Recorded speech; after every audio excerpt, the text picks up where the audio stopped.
Hey everyone, welcome back to the channel. Tonight we're stepping into the shadows of Gotham City, into the mind of the world's greatest detective, into the cases that haunt even Batman himself.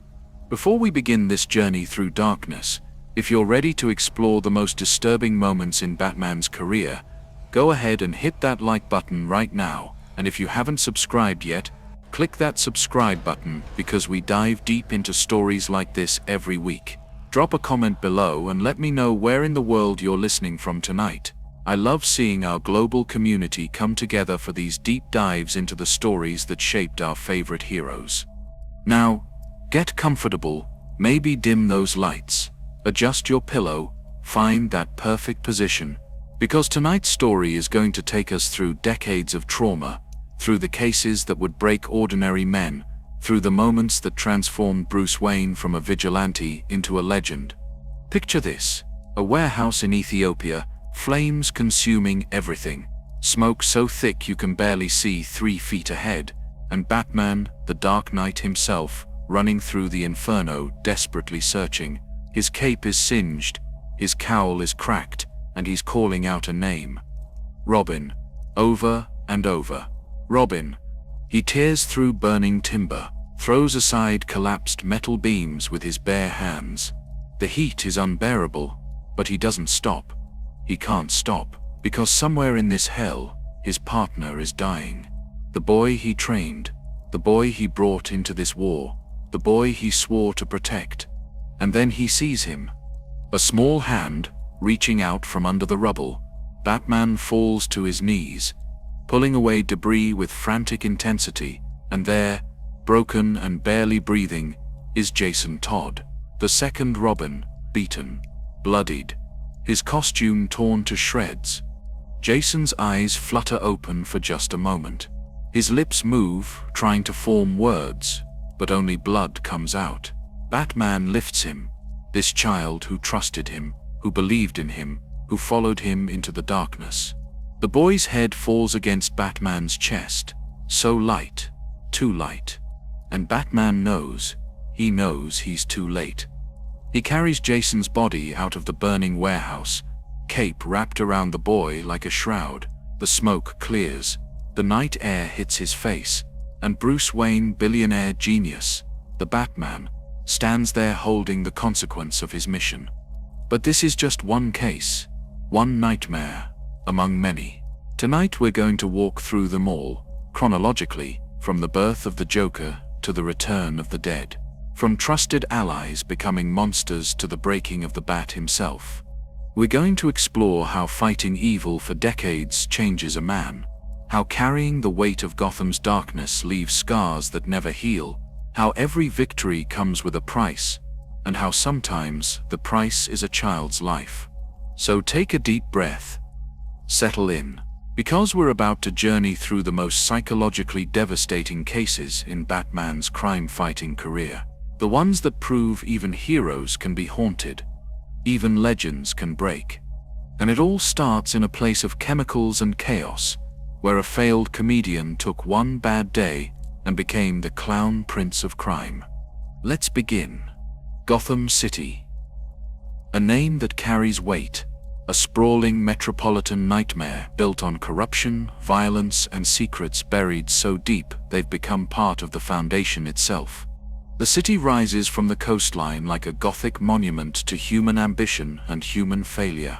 Towering skyscrapers pierce the perpetually gray sky, their Art Deco facades stained by decades of industrial pollution. Gargoyles perch on century-old buildings, watching the streets below with stone eyes that have witnessed every sin imaginable. The architecture tells the story of Gotham's soul. Old money built grand estates in the Northern Heights, Bristol and Crest Hill, where manicured gardens hide family secrets. But down below, in the Narrows and Crime Alley, tenement buildings lean against each other like drunks, their fire escapes zigzagging down brick walls covered in graffiti and grime. Rain falls on Gotham more nights than not. Cold, persistent rain that turns the streets into rivers of reflected neon. The streetlights cast orange pools of illumination that somehow make the shadows between them seem darker, Steam rises from subway grates, carrying with it the smell of the city's underground, a mix of oil and decay and forgotten things. This is the city that created Batman, or perhaps the city that demanded him. Bruce Wayne was 8 years old when Gotham took everything from him. The memory is burned into his mind with perfect clarity. The movie theater, the pearls scattering across wet pavement, his father's blood mixing with rain in the gutter, his mother's scream cut short, and the gun, always the gun, pointed at his face by a desperate man in a desperate city. Joe Chill pulled that trigger twice that night, killing Thomas and Martha Wayne, but in a way he pulled it 3 times. Because the boy who walked into that alley died there too. What crawled out was something else. Something forged in trauma and rage, and an iron determination that would define the rest of his life. The years that followed were a blur of training. Bruce Wayne disappeared from Gotham, traveling the world, learning from the best. Martial arts in the mountains of Asia, detective work in Europe, escape artistry, forensics, psychology, criminology. He absorbed knowledge like a sponge absorbs blood, hungry for anything that would make him stronger, smarter, more capable. But skills weren't enough. Criminals were a superstitious, cowardly lot. His father once told him they needed to fear him. They needed to see something that would freeze their hearts before they even thought about pulling a trigger on another innocent family. The answer came to him one night in Wayne Manor. Sitting in his father's study, a bat crashed through the window. Wings spread, screeching, and Bruce Wayne saw his future in those black eyes. He would become a bat, a creature of the night, a living nightmare for those who preyed on the innocent. The Batcave was already there, waiting beneath the manor. Massive limestone caverns carved by an underground river over millions of years. Bruce transformed them into something between a sanctuary and a fortress. Computer systems, forensic labs, a garage for vehicles that hadn't been invented yet, and in the center, space for the costume. The suit went through iterations. Early versions were crude, functional, but unrefined, but eventually he created the icon. Black cape that moved like liquid shadow, cowl with pointed ears that added height and menace, body armor disguised as muscle, and the symbol on his chest, the bat, drawing enemy fire to the most protected part of his body. Alfred Pennyworth watched all of this with a mixture of pride and heartbreak. The butler had served the Wayne family for decades. He'd held young Bruce as a baby. He'd stood at the funeral watching the boy refuse to cry. And now he watched as that boy transformed himself into something beyond human. Alfred became more than a butler. He was medic, mechanic, confidant, and the only family Bruce had left. The only person who could look at the Batman and still see the 8-year-old boy who lost everything. The mission began simply: stop crime, protect the innocent, make sure no one else had to watch their parents die in front of them. But Gotham had other plans. Lieutenant James Gordon was one of the few honest cops in the GCPD when Batman first appeared. He'd transferred from Chicago, bringing his wife and daughter to what he thought would be a fresh start. Instead, he found a police force so corrupt it made Chicago look clean. The first time Gordon saw Batman, he thought he was hallucinating. A figure in black, perched on a fire escape, watching a drug deal 4 stories below. Then the figure dropped, cape spreading like wings, and suddenly 6 armed dealers were unconscious before they even knew what hit them. Gordon drew his weapon, called out. The figure turned, and even from 30 feet away, Gordon felt the intensity of those white eyes in the cowl. They stared at each other for a long moment.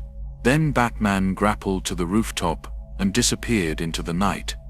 It happened again and again. Gordon would arrive at crime scenes to find criminals tied up, evidence neatly arranged, and a bat-shaped calling card. He should have arrested the vigilante. Instead, he started to rely on him.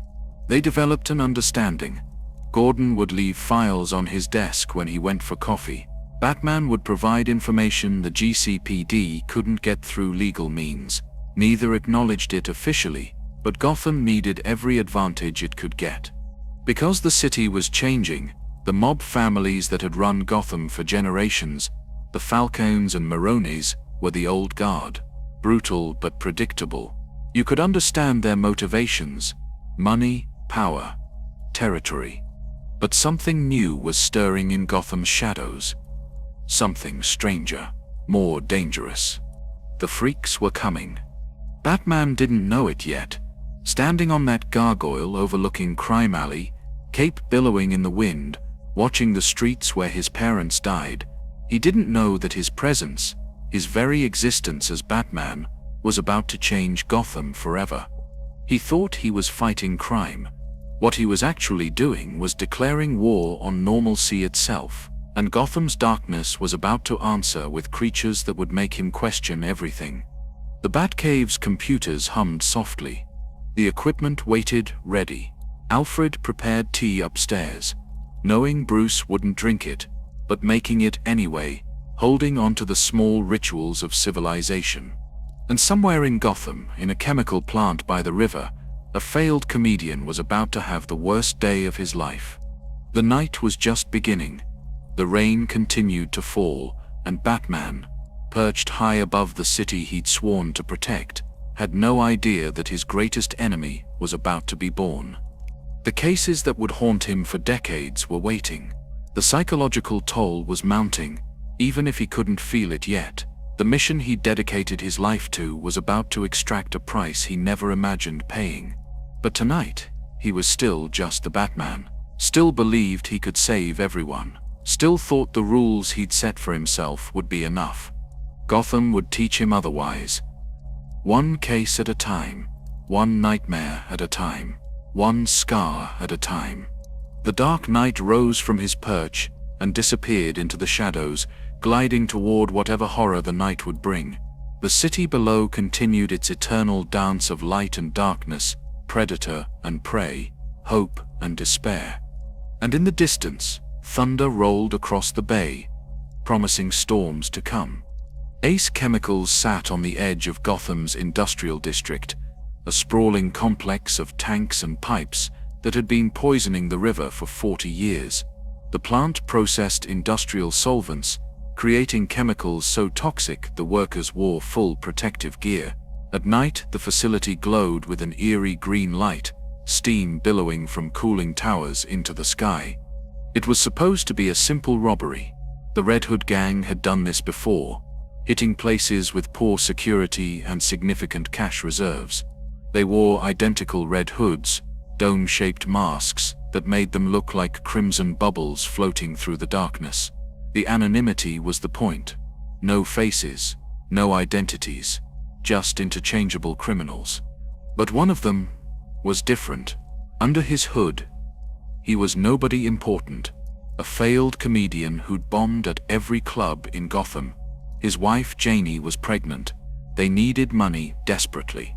The comedy wasn't paying. Nothing was paying. And when the Red Hood gang approached him, offering cash to help them get inside Ace Chemicals where he used to work, he said yes. He didn't want to be a criminal. He was terrified, actually, shaking as they handed him the Red Hood. But Jenny needed him. The baby needed him. One job, one night, then he'd go straight, he promised himself. Then the police showed up. Someone had tipped them off. Gunfire erupted in the chemical plant, bullets sparking off metal catwalks. The Red Hood gang scattered. Most of them died in the firefight. The comedian ran, heart hammering, hood fogging up from his panicked breathing. And then he appeared. Batman. Still new to Gotham. Still an urban legend most criminals thought was made up. But here he was, real and terrifying, cape spreading like wings as he dropped from the rafters. The comedian backed away, hands up, trying to explain, but Batman kept coming, relentless as a machine. The catwalk ended at a railing, below one of the chemical vats, its contents glowing sickly green, warning signs everywhere: corrosive, toxic, fatal if exposed. The comedian climbed over the railing. Batman told him to stop, just stop and come quietly. Nobody else had to get hurt. But the comedian's foot slipped, or maybe he jumped.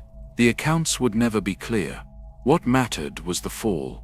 20 feet down into the chemical bath, a scream cut short as he hit the surface and went under. Batman rushed to the edge, looked down. The chemicals bubbled and churned. Nothing surfaced. For a long moment, Batman waited, searching for any sign of life. Then he turned away. Another casualty. Another criminal who'd made bad choices and paid the ultimate price. Except he didn't die. Downstream, where the chemical runoff poured into the Gotham River, something crawled onto the shore, skin burning, lungs on fire, every nerve ending screaming. He pulled off the red hood with shaking hands and crawled to a puddle, needing to see his reflection, needing to understand the pain. The face staring back at him wasn't his anymore. Skin bleached bone white. Hair turned chemical green, and his lips pulled back into a permanent rictus grin, bright red as fresh blood. He started laughing. Couldn't stop. The sound echoed across the waterfront. High and broken and wrong. He laughed because his face was ruined. He laughed because his wife was dead, killed hours before in an accident he didn't know about yet. He laughed because the universe was a joke, and he'd finally gotten the punchline. The man who fell into that vat died. What climbed out was something new, something that found the horror hilarious, something that would make Gotham bleed and smile while doing it. The Joker was born. His first appearance in Gotham made the front page. A television studio interrupted mid-broadcast. The Joker walked onto the set wearing a purple suit that clashed violently with his green hair, grinning that impossible grin. He told jokes. Bad ones. Puns about death and suffering that made no sense. The studio audience didn't know whether to laugh or run. Then he pulled out a gun shaped like a comedy bang flag, pointed it at the host, pulled the trigger. The flag came out. Bang. Everyone relaxed for a split second. Then the host's face turned purple. He collapsed, gasping. Dead in 90 seconds, that terrible grin locked on his face. The chemical compound would later be called Joker Venom, a neurotoxin that attacked the nervous system, forcing facial muscles into a smile as the victim suffocated. The Joker bowed to the cameras, thanked everyone for being such a wonderful audience, then disappeared into the night, leaving 12 dead and a city terrified. Batman worked the case obsessively. He'd seen criminals before, mobsters, thieves, even killers, but they all had motives. Money, power, revenge, things he could understand and predict. The Joker had no motive. He killed because he found it funny. He orchestrated elaborate crimes that made no financial sense. He'd spent thousands of dollars setting up a scheme that netted him nothing but chaos. The traditional criminal logic didn't apply. Their first real confrontation happened at the Gotham Aquarium. The Joker had poisoned the fish tanks, turning prize specimens into grinning corpses. He called it his masterpiece. Art through death, comedy through tragedy. Batman found him in the shark exhibit, dancing among the tanks, conducting an imaginary orchestra as the toxin spread. They fought. The Joker was no martial artist, but he was unpredictable. He'd stab himself just to make Batman hesitate. He'd laugh while taking punches that should have knocked him unconscious. Pain didn't register normally. Fear didn't exist. Batman won, technically, got the Joker in handcuffs, dragged him to the new maximum security wing at Arkham Asylum. But even in custody, the Joker kept smiling, kept telling jokes nobody understood, kept staring at Batman with those eyes that had seen the abyss and found it funny. The doctors diagnosed him as criminally insane, psychopathic, schizophrenic, narcissistic, every label they could think of. None of them really captured it. He was something unique, something Gotham had created by accident and could never uncreate. 2 weeks later he escaped, walked out of Arkham wearing a doctor's coat, whistling. Guards found the real doctor in a supply closet, dead, that grin on his face. The pattern established itself quickly. Joker commits theatrical crime. Batman stops him. Joker goes to Arkham. Joker escapes Arkham. Repeat. An endless cycle that would define both their lives. But something else was happening. Something Batman didn't recognize at first. The Joker was changing Gotham's criminal landscape. Before him, crime was business. After him, it became performance art. Other freaks started appearing, inspired by him or competing with him or just drawn to the chaos he represented. Gotham was transforming from a mob city into something stranger, something darker, and Batman, trying to stop one clown, had unknowingly opened the floodgates to an entirely new breed of nightmare. In the Batcave, Alfred watched Bruce study the Joker's case file for the 100th time, searching for patterns that didn't exist, searching for sanity in madness, searching for a way to end this before it consumed everything. But the Joker had already won in a way. He'd proven that one bad day could change everything, that the line between sanity and madness was thinner than anyone wanted to admit, that Gotham didn't need a reason to destroy you. It just needed an opportunity. And the opportunities were just beginning. Harvey Dent was everything Gotham needed. Young, charismatic, incorruptible in a city where everyone had a price. He'd been elected district attorney on a platform of taking down the mob families that had strangled Gotham for generations, and unlike the politicians before him, he actually meant it. The media called him the White Knight. Handsome, well-spoken, always impeccably dressed. His courtroom performances were legendary. He could sway juries with a single closing argument, his voice carrying the weight of absolute moral certainty. Bruce Wayne saw something else. He saw an ally, someone fighting the same war from inside the system, someone who could do what Batman couldn't, bring criminals to justice legally, make it stick. They formed an alliance. Batman, Gordon, and Dent, three men from different worlds united by a single goal: clean up Gotham, restore order, make the city safe again. Harvey attacked the mob with surgical precision. He targeted the Falcone family first. Gotham's oldest crime syndicate used RICO statutes, flipped witnesses, froze assets. Carmine Falcone the Roman watched his empire crumble under this young prosecutor's assault. Then Harvey went after the Maroni family. Sal Maroni was cruder than Falcone, more violent but no less powerful. His drug operations funded half the corruption in City Hall. Taking him down would send a message: nobody was untouchable anymore. But something was happening to Harvey that nobody noticed. The pressure was building. 20-hour workdays, death threats, attempts on his life. His fiancée Gilda worried about him, said he was changing, getting angrier, sleeping less, obsessing more. Harvey would stand in front of the mirror, practicing his closing arguments, his face twisted with rage. Then he'd catch himself, smooth his features back to calm, force the smile, the perfect public face, hiding the storm underneath. He carried a silver dollar everywhere, a gift from his father, though that wasn't entirely true. His father had been abusive, violent, made decisions by flipping a coin. Heads, Harvey got dinner. Tails, he got the belt. Harvey kept the coin as a reminder. Never be like him, never let chance decide. Always choose good. He'd filed both sides smooth, making it a two-headed coin. Heads on both sides.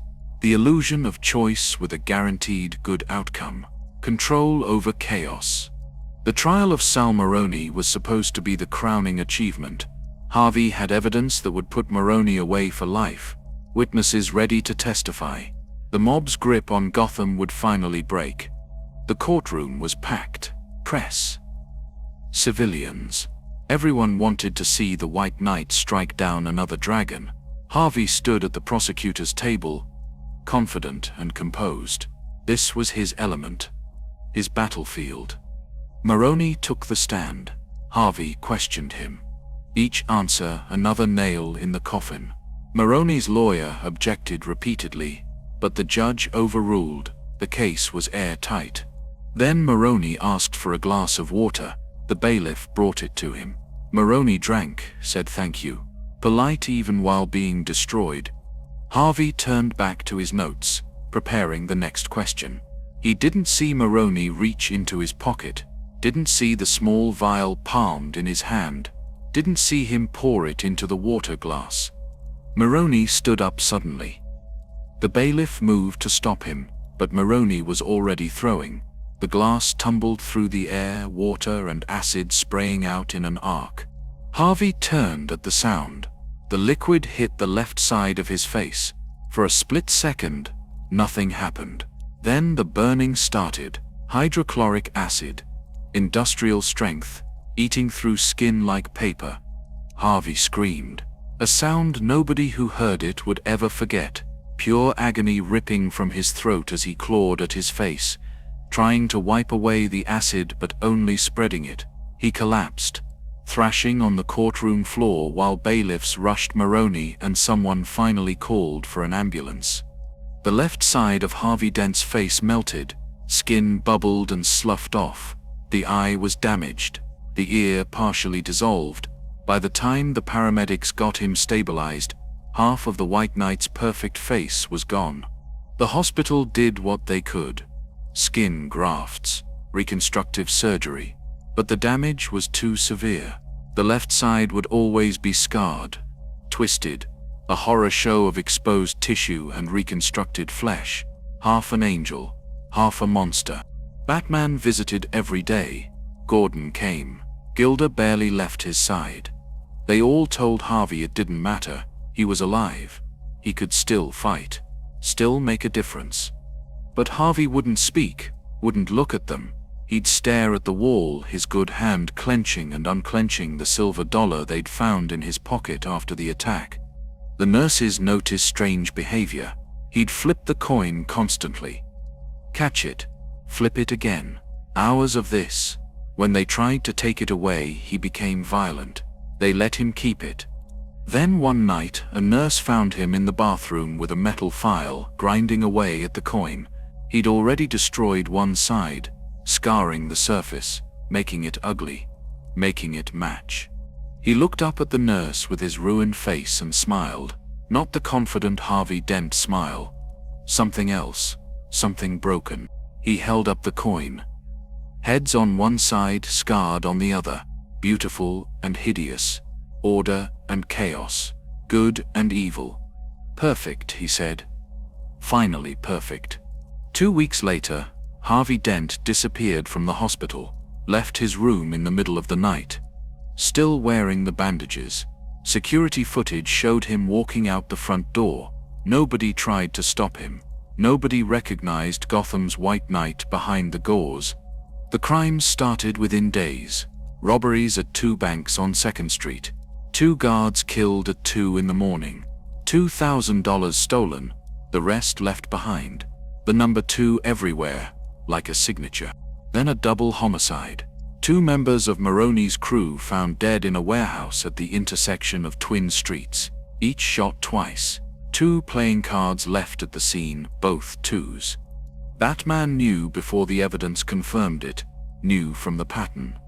The duality, the obsession with pairs. Harvey Dent was gone.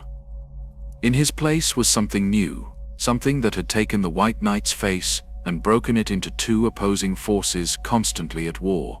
Two-Face. Their first confrontation happened at the Second National Bank. Batman arrived to find Harvey already there, holding the bank manager at gunpoint. Half of Harvey's face was covered by a mask, mimicking the unscarred side, the other half exposed, proudly displaying the ruin.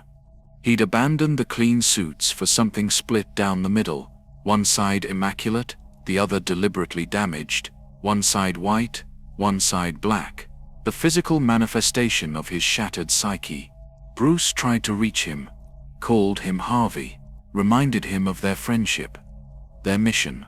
Two-Face flipped his coin. Let it decide whether the bank manager lived or died. Heads, he walks. Tails, he dies. The coin spun through the air, catching the light. Everyone watched it fall. Heads. The manager lived. Two-Face lowered the gun, almost disappointed. Chance had spoken. He always obeyed the coin now. It was the only thing he trusted. Batman tried to reason with him. Harvey was still in there. Still the man who'd fought for justice. This wasn't him. Two-Face laughed, a bitter, broken sound. Harvey Dent was dead, he said. Died in that courtroom when the acid hit. He was just the remnant, the leftover, the two pieces that didn't fit together anymore. He flipped the coin again. Attacking Batman or retreating, the coin would decide. It landed tails. Two-Face opened fire, not aiming to kill but to escape. Batman pursued through the bank, through the streets, but Two-Face vanished into Gotham's shadows. The alliance of three was broken. Gordon and Batman remained, but their White Knight had fallen, transformed into the very thing they'd been fighting. A criminal, a killer, a cautionary tale about how easily Gotham corrupted even the best of men. Bruce locked himself in the Batcave for days afterward, analyzing every interaction with Harvey, looking for signs he'd missed, warnings he'd ignored. Could he have prevented this, saved his friend before the acid ever touched him? Alfred brought tea and gentle wisdom. Some men break, he said, not because they're weak, but because the pressure exceeds what any human can bear.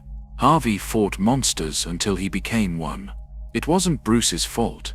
But Batman didn't believe that, couldn't believe that. Because if Harvey Dent could fall, if the White Knight could become a villain, then what did that say about the mission? About Gotham? About the cost of fighting this war?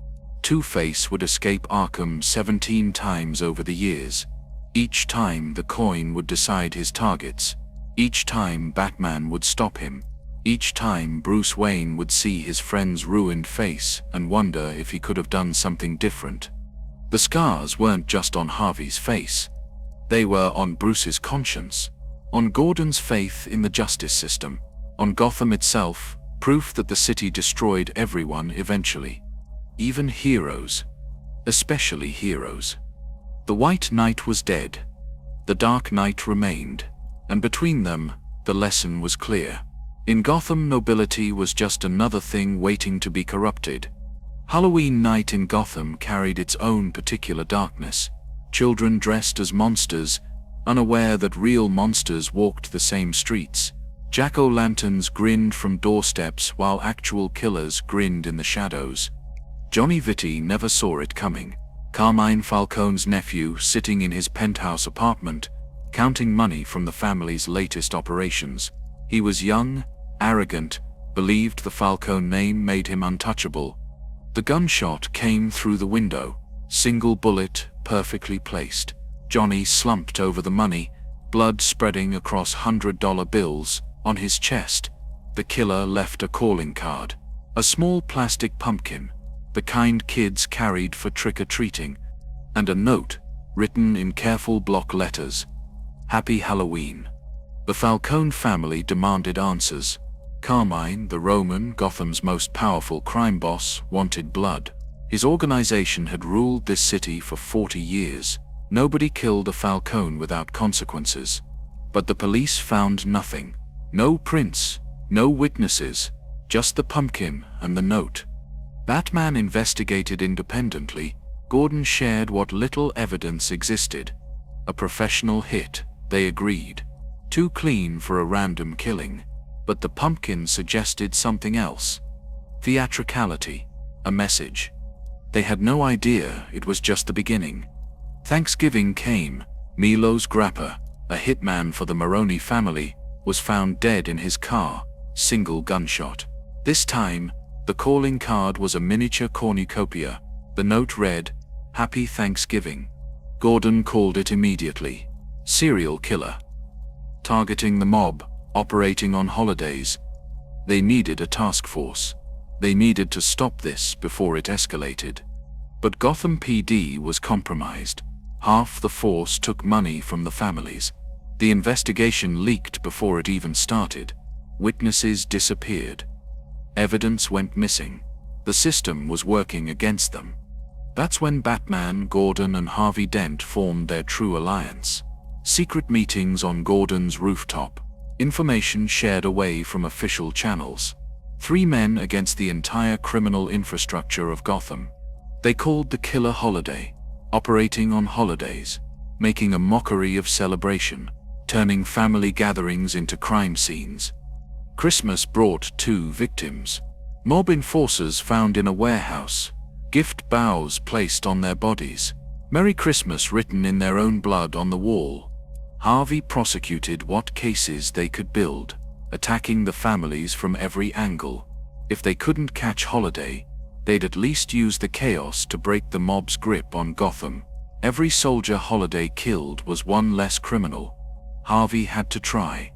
But the strain was showing. Harvey worked 20-hour days. Barely ate, barely slept. Gilda begged him to slow down. He promised he would. After they caught Holiday. After the families fell. After Gotham was safe. Just a little longer. New Year's Eve. Another body. A Falcone accountant who knew where the money was buried. Single shot. Party hat on his head. Happy New Year. Valentine's Day. A Maroni drug dealer. Rose petals scattered around the corpse. Be my Valentine on a card pinned to his chest. The families went to war. Each blamed the other. Shootouts in the streets. Car bombs. Executions. Gotham descended into violence not seen since Prohibition. And through it all, Holiday kept killing. 1 victim per holiday. Always mob connected. Always professional. Always with the calling card. Batman worked the case obsessively. Analyzed ballistics. Studied patterns. The shooter was trained. Military or police background. Possibly. Access to information about mob operations. Someone with a grudge against organized crime. The suspect list was long. Too long. Corrupt cops wanting to eliminate competitors, rival family members, even civilians who'd lost loved ones to mob violence. Everyone had motive. Nobody had opportunity for every killing. St. Patrick's Day, Mother's Day, Father's Day. The bodies piled up.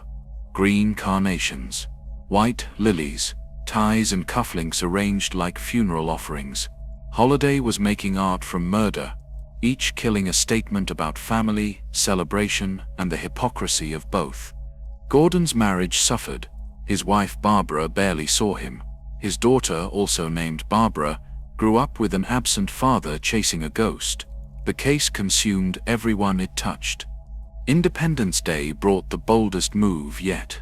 Holiday targeted Carmine Falcone directly, not killing him but attacking his brother's family during a 4th of July gathering, 2 guards dead.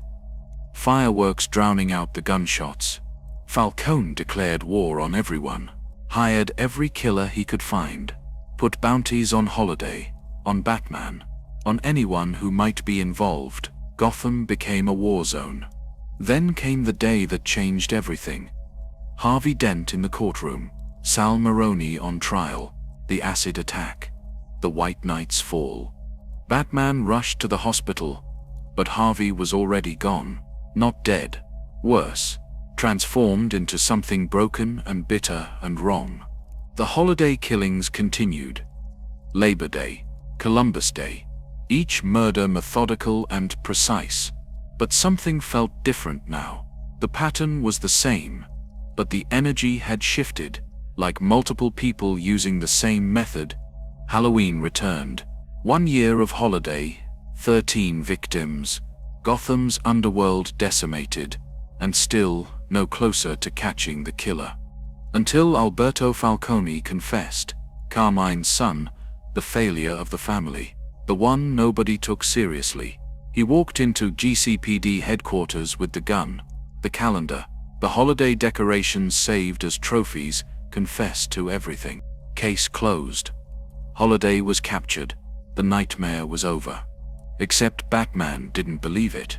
The timeline didn't work. Alberto couldn't have committed all the murders. Some happened when he had alibis. The ballistics matched, but multiple people could use the same gun.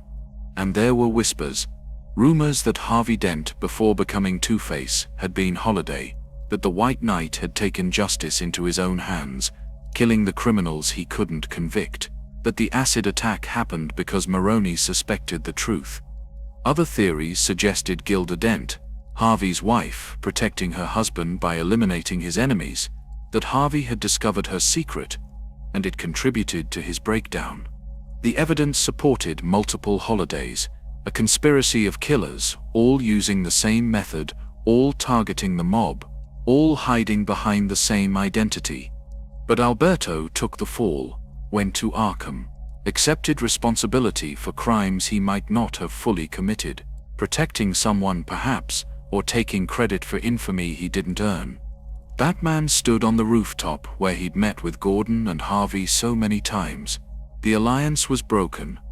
Harvey was Two-Face now. The mob was weakened but not destroyed, and Holiday's true identity remained a mystery. Gordon joined him, looking older than he had a year ago. They didn't speak for a long time, just watched Gotham, the city that had taken so much from both of them. "Did we win?" Gordon finally asked.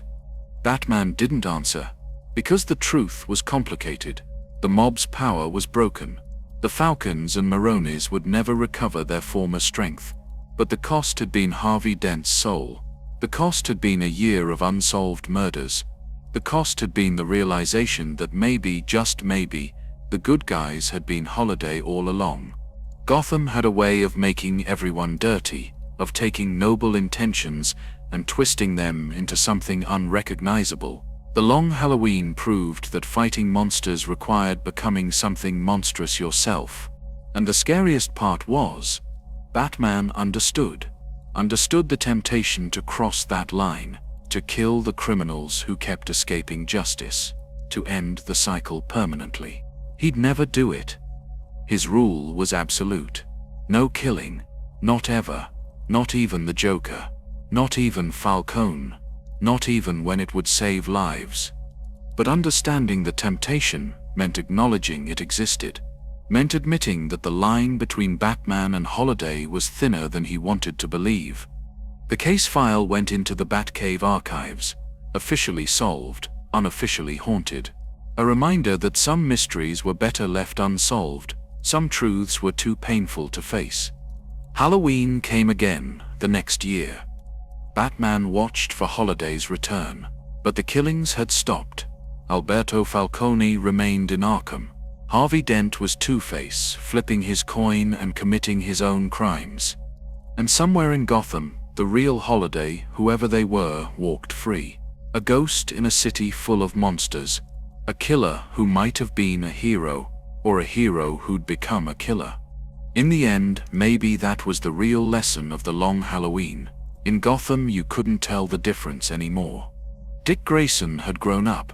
The first Robin, the boy wonder who'd stood at Batman's side for years, had become his own hero.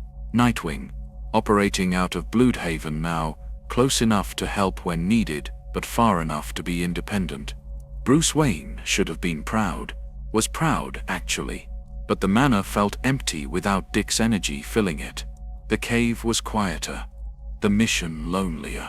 Then one night, Batman caught a kid stealing the tires off the Batmobile, right there in Crime Alley, bold as brass, working with a tire iron like he'd done it 1,000 times before. Jason Todd, 12 years old, street smart, angry at the world, living rough after his father died, and his mother disappeared into addiction. Most people would have called the cops. Bruce Wayne saw himself. Another orphan created by Gotham's cruelty. Another kid who needed saving. He took Jason in. Trained him. Gave him the Robin costume. Though Alfred worried it was too soon. Jason was different from Dick. Angrier. More reckless. Where Dick had been acrobatic grace and quick wit, Jason was blunt force and barely controlled rage. Batman tried to channel it. Teach him discipline. Control. But Jason struggled with the no-killing rule. He'd seen too much violence. Lost too much. Part of him wanted criminals to pay in blood, not just bruises. Their partnership worked, mostly. Jason was effective in the field, brave to the point of stupidity, loyal beyond question. But Bruce worried, saw the darkness in Jason growing instead of shrinking. Then Jason discovered something that changed everything. A birth certificate in old Wayne Manor records. His mother wasn't dead. Catherine Todd, the woman who'd raised him, wasn't his biological mother. His real mother was alive, somewhere. The search led to 3 possibilities. 3 women who might be Sheila Haywood, one in Beirut, one in Jerusalem, one in Ethiopia. Bruce was tracking the Joker at the same time. Intelligence suggested he was selling weapons in the Middle East, possibly to terrorists, possibly just for the chaos of it. With the Joker, you could never tell. Jason convinced Bruce to let him come along. They could work together, track the Joker, and search for Jason's mother. 2 missions, 1 trip. Bruce agreed. Maybe he shouldn't have. Maybe he knew Jason was too emotionally compromised.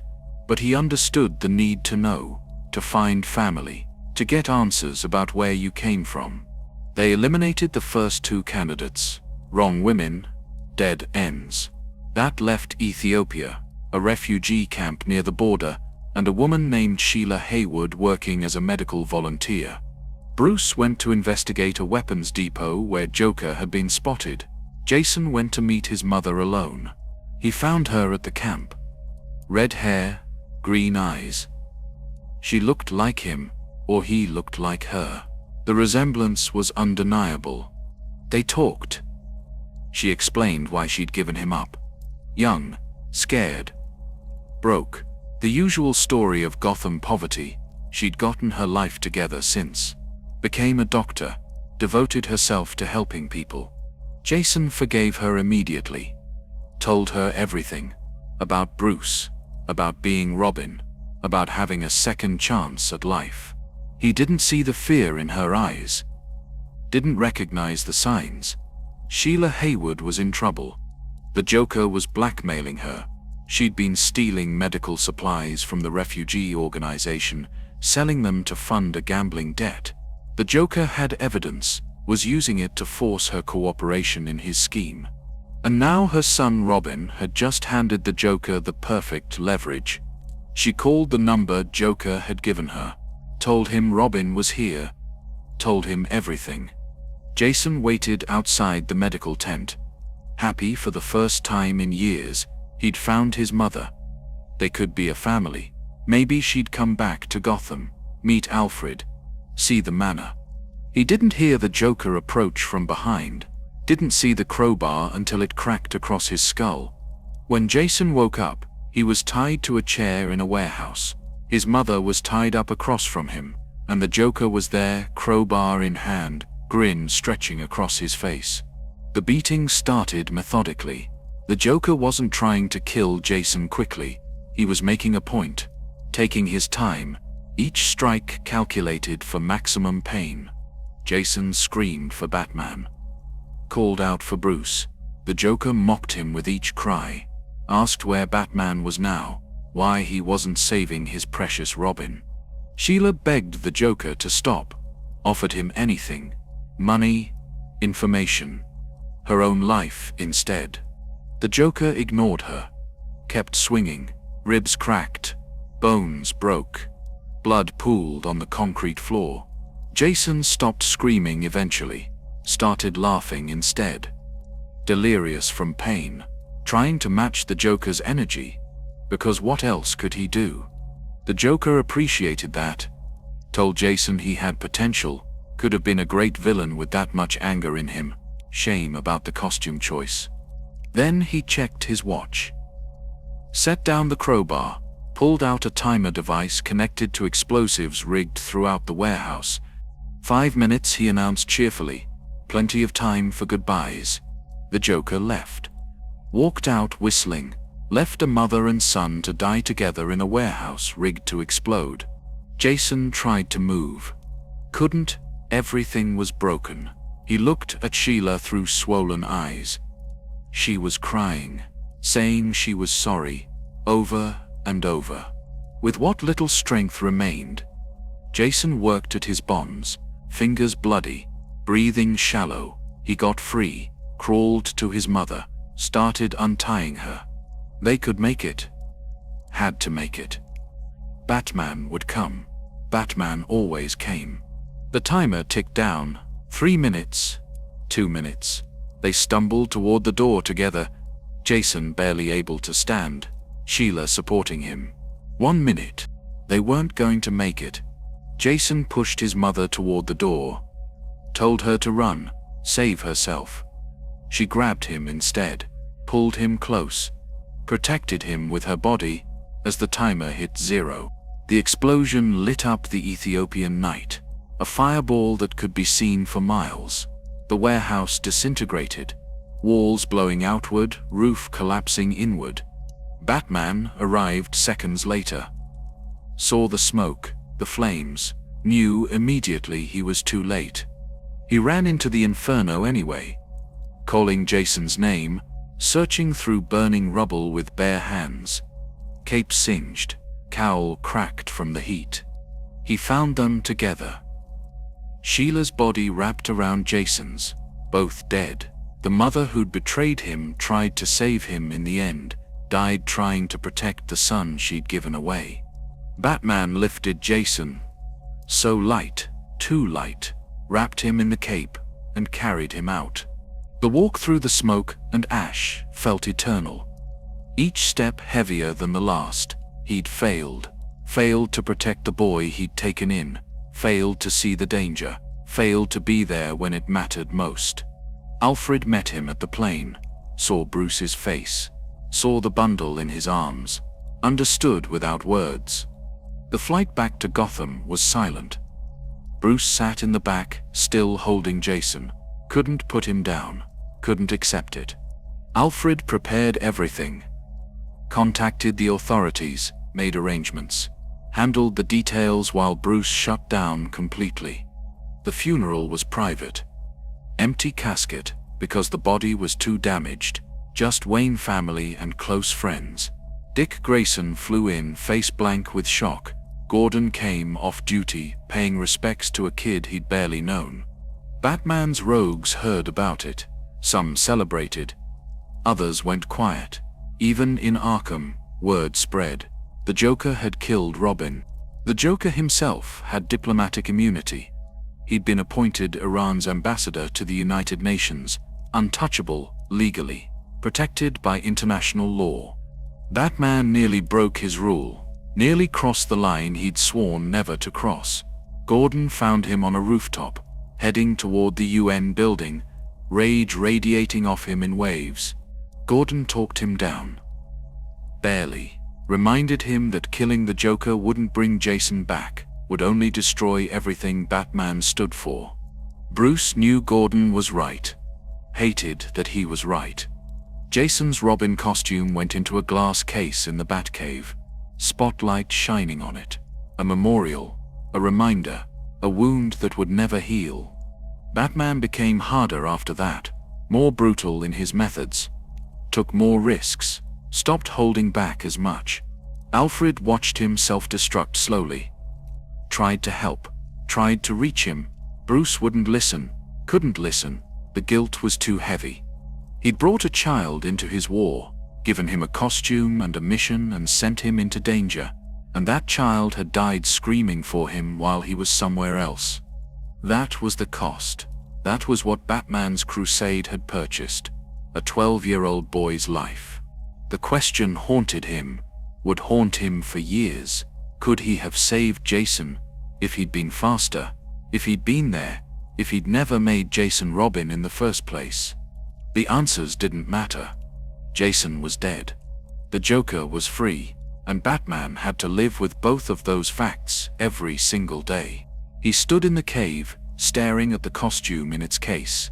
The yellow cape, the red tunic, the green gloves and boots. Too small, a child's costume. He'd failed Harvey Dent, watched his friend become a monster, but Harvey had been an adult, had made his own choices. Jason was a kid who'd trusted him, followed him, believed in him, and Batman had gotten him killed. That truth settled into his bones like ice, became part of who he was, changed him in ways he didn't fully understand yet. The mission continued.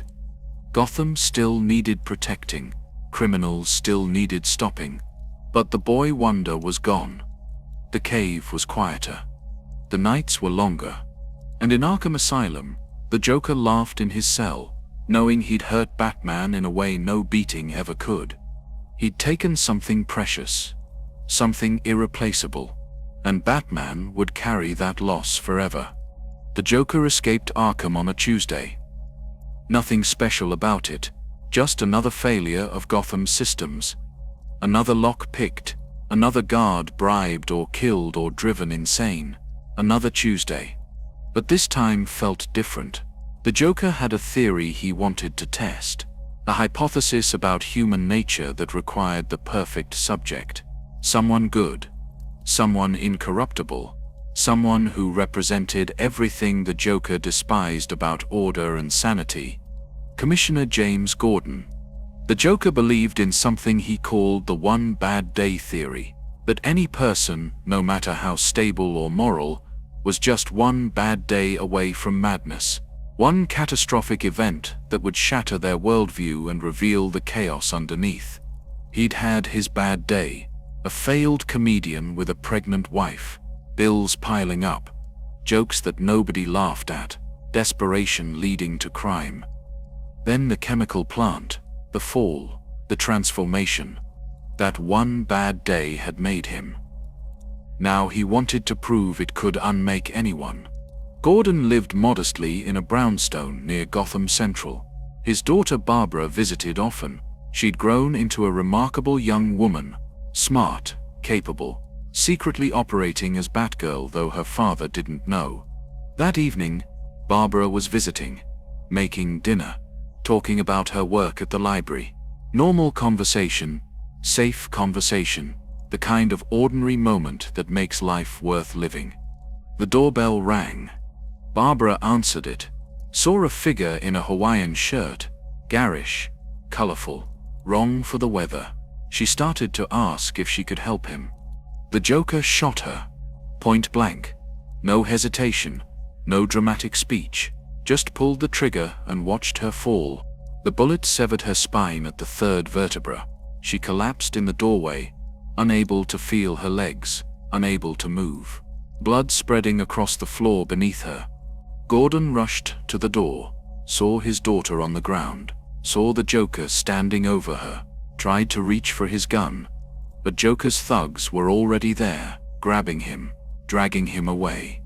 They stripped Barbara, photographed her, every angle, every intimate detail, building a portfolio of violation to complement the violence. Then they took Gordon to an abandoned amusement park on the outskirts of Gotham, a place called Funland, that had closed down years ago, rides rusting, paint peeling, the perfect setting for a nightmare. The Joker put Gordon in a cage on wheels, like a carnival attraction, rolled him through a tunnel of horrors while carnival music played, distorted and wrong.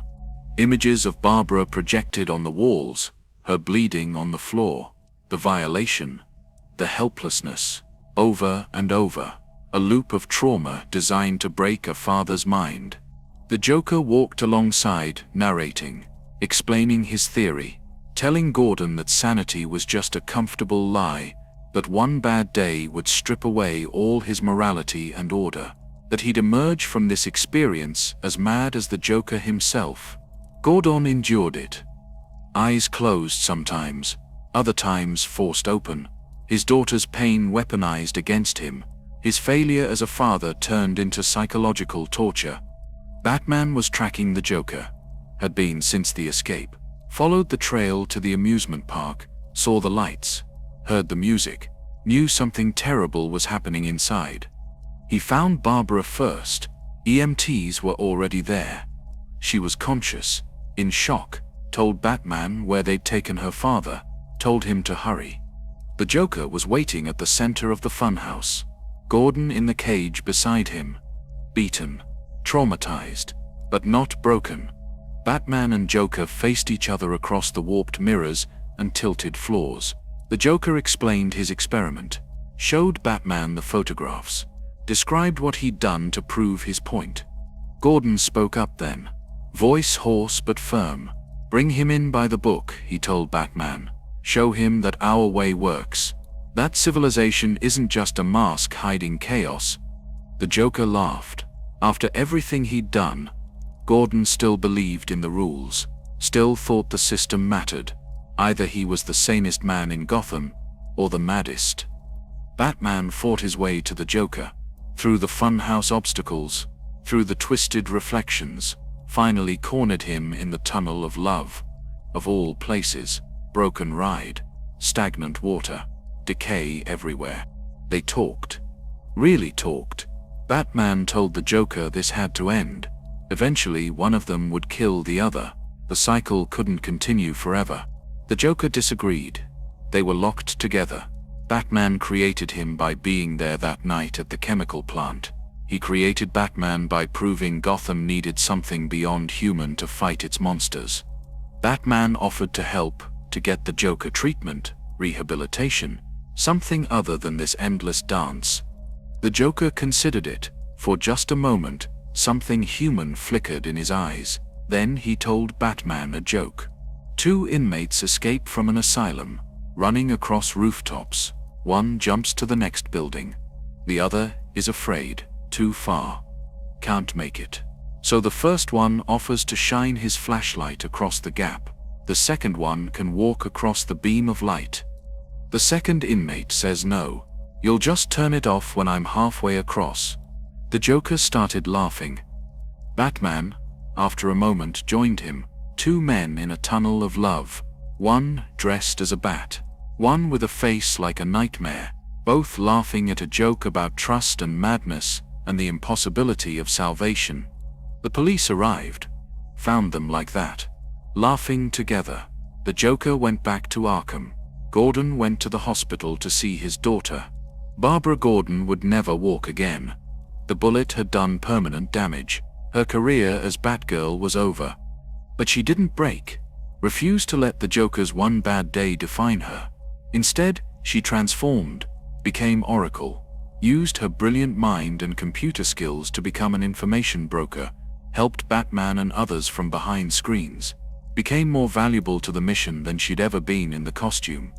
Gordon returned to work within a week. Proved the Joker wrong. One bad day hadn't destroyed his sanity, hadn't made him abandon his principles. He was still the good cop, still believed in justice. But something had changed in Batman. The Joker's theory haunted him, because it was partially true. One bad day had made him. His parents' murder in Crime Alley. That was his transformation point. And he'd seen good people break before. Harvey Dent, turned into Two-Face by acid and pressure, and one bad moment. How many bad days until Batman himself broke? How much trauma could one person absorb before the darkness consumed them completely? The Joker had asked these questions, and Batman didn't have good answers. He visited Barbara in the hospital. She was strong, focused, already planning her next move, refused to be a victim. She asked Batman if Gordon was right. If their way really did work, if civilization and rules and morality were strong enough to stand against chaos. Batman told her yes, because the alternative was unthinkable. But alone in the cave, staring at the Joker's file, he wondered. The Joker kept escaping, kept killing, kept proving that the system failed, that Arkham was a revolving door, that justice was just a temporary inconvenience for monsters. One bullet, that's all it would take. One rule broken, one line crossed. The Joker dead. How many lives would that save? But Batman knew the answer. The moment he killed even the Joker, he'd proved the Joker's point, that civilization was just a thin mask, that one bad day could turn anyone into a monster. So the cycle continued. Joker escaped. Joker killed. Batman caught him. Joker went to Arkham. Repeat. And every time, Batman had to convince himself it was worth it, that maintaining the rule mattered more than the lives lost because of it. Barbara became Oracle. Gordon stayed strong. Batman remained the Dark Knight. But the Joker had proven something that night. Not what he'd intended, something darker. He'd proven that he and Batman were linked, that they needed each other, that the joke would never end because neither of them could exist without the punchline. And in Arkham, the Joker laughed in his cell, because even in failure, he'd won. He'd asked questions that would haunt Batman forever. One bad day. That's all it took. And Batman had already had his. Bane came to Gotham with a plan. Not the impulsive violence of the Joker, not the coin-flip chaos of Two-Face. This was calculated, strategic, military precision applied to the destruction of one man. Batman. Bane had been born in prison. Santa Prisca, a Caribbean hellhole where he'd served his father's life sentence. He'd survived by becoming smarter and stronger than everyone else. Learned languages, read philosophy, trained his body to perfection. Then the prison doctors chose him for an experiment, a super steroid called Venom. It killed most test subjects. Bane survived, thrived. The drug multiplied his already impressive strength tenfold. He escaped, came to Gotham, because he'd heard of the Bat. The legend, the myth, and Bane needed to prove he was better. But he was smart enough to know he couldn't just fight Batman and win. The Dark Knight was too skilled, too experienced. So Bane watched, studied, learned Batman's patterns, his methods, his weaknesses. And he found the greatest weakness of all. Batman never stopped, never rested, pushed himself beyond human limits every single night. Bane would exploit that. Break Batman's body by first exhausting it completely. The plan began at Arkham Asylum. Explosives planted throughout the facility, detonated simultaneously. Walls crumbled. Gates burst open. Every cell unlocked at once. Chaos erupted. Inmates flooded into Gotham. Joker, Scarecrow, Poison Ivy, Zas, Riddler, Mad Hatter, Ventriloquist, Firefly. Every monster Batman had captured over the years, freed in a single night. Batman responded immediately, started recapturing them one by one. The Joker first. Always the Joker first. But this time felt different. They scattered across the city, forced Batman to chase them individually. No pattern, no coordination, just maximum chaos requiring maximum effort. Mad Hatter took over a shopping district. Batman spent 8 hours freeing mind-controlled civilians and cornering him. Poison Ivy barricaded herself in Robinson Park, turned the entire area into a toxic jungle. Batman needed another 10 hours to develop a counteragent and fight through her plant defenses. Zsasz held a school hostage, threatened to add 20 small tally marks to his collection. Batman barely slept during the 16-hour negotiation and takedown. 3 days. 4 days. A week. Batman didn't stop, couldn't stop. Alfred begged him to rest. Get a few hours of sleep, let someone else handle it. Bruce refused. These were his villains. His responsibility, his fault they'd escaped. Scarecrow next. Fear toxin spreading through the waterfront. Batman fighting hallucinations while tracking him down. 12 hours without sleep. Film, Freak, Cavalier, Amygdala. Each one required hours of effort. Each capture left Batman more exhausted, more injured, more human. 2 weeks in, Batman was running on willpower alone. Broken ribs from the Joker, chemical burns from Ivy, lacerations from Zsasz, barely standing. Alfred stitched him up between missions, injected painkillers, warned him that his body couldn't take much more. Just a few more, Bruce promised. Almost done. The Riddler had set up an elaborate puzzle throughout downtown. Bombs hidden in buildings. Clues leading to more clues. Batman solved it in a fog of exhaustion. Saved the civilians. Collapsed afterward for 20 minutes before forcing himself upright again. 3 weeks. The last inmates were being rounded up. Joker, back in Arkham. Scarecrow captured, the city returning to normal. Batman had won, recaptured almost everyone, but the victory felt hollow. He could barely stand. His hands shook, vision blurred at the edges. Alfred drove him back to the manor, got him to the cave. Bruce showered, changed into clean clothes, sat at the computer to file reports. Then he heard footsteps behind him. Heavy, confident, wrong. He turned, saw a man in a wrestling mask. Massive, muscled, tubes running from a gauntlet on his wrist to ports in his skull, venom pumping directly into his brain. "Bane, you look tired," Bane said in accented English. "Good. I've waited for this moment, studied you, learned everything about you, including your greatest secret." He pulled off his mask slightly, smiled. Bruce Wayne. Batman stood, tried to shift into fighting stance. His body screamed in protest. 3 weeks of constant combat. No rest, no recovery, facing a fresh opponent enhanced by super steroids. This wasn't a fight. It was an execution.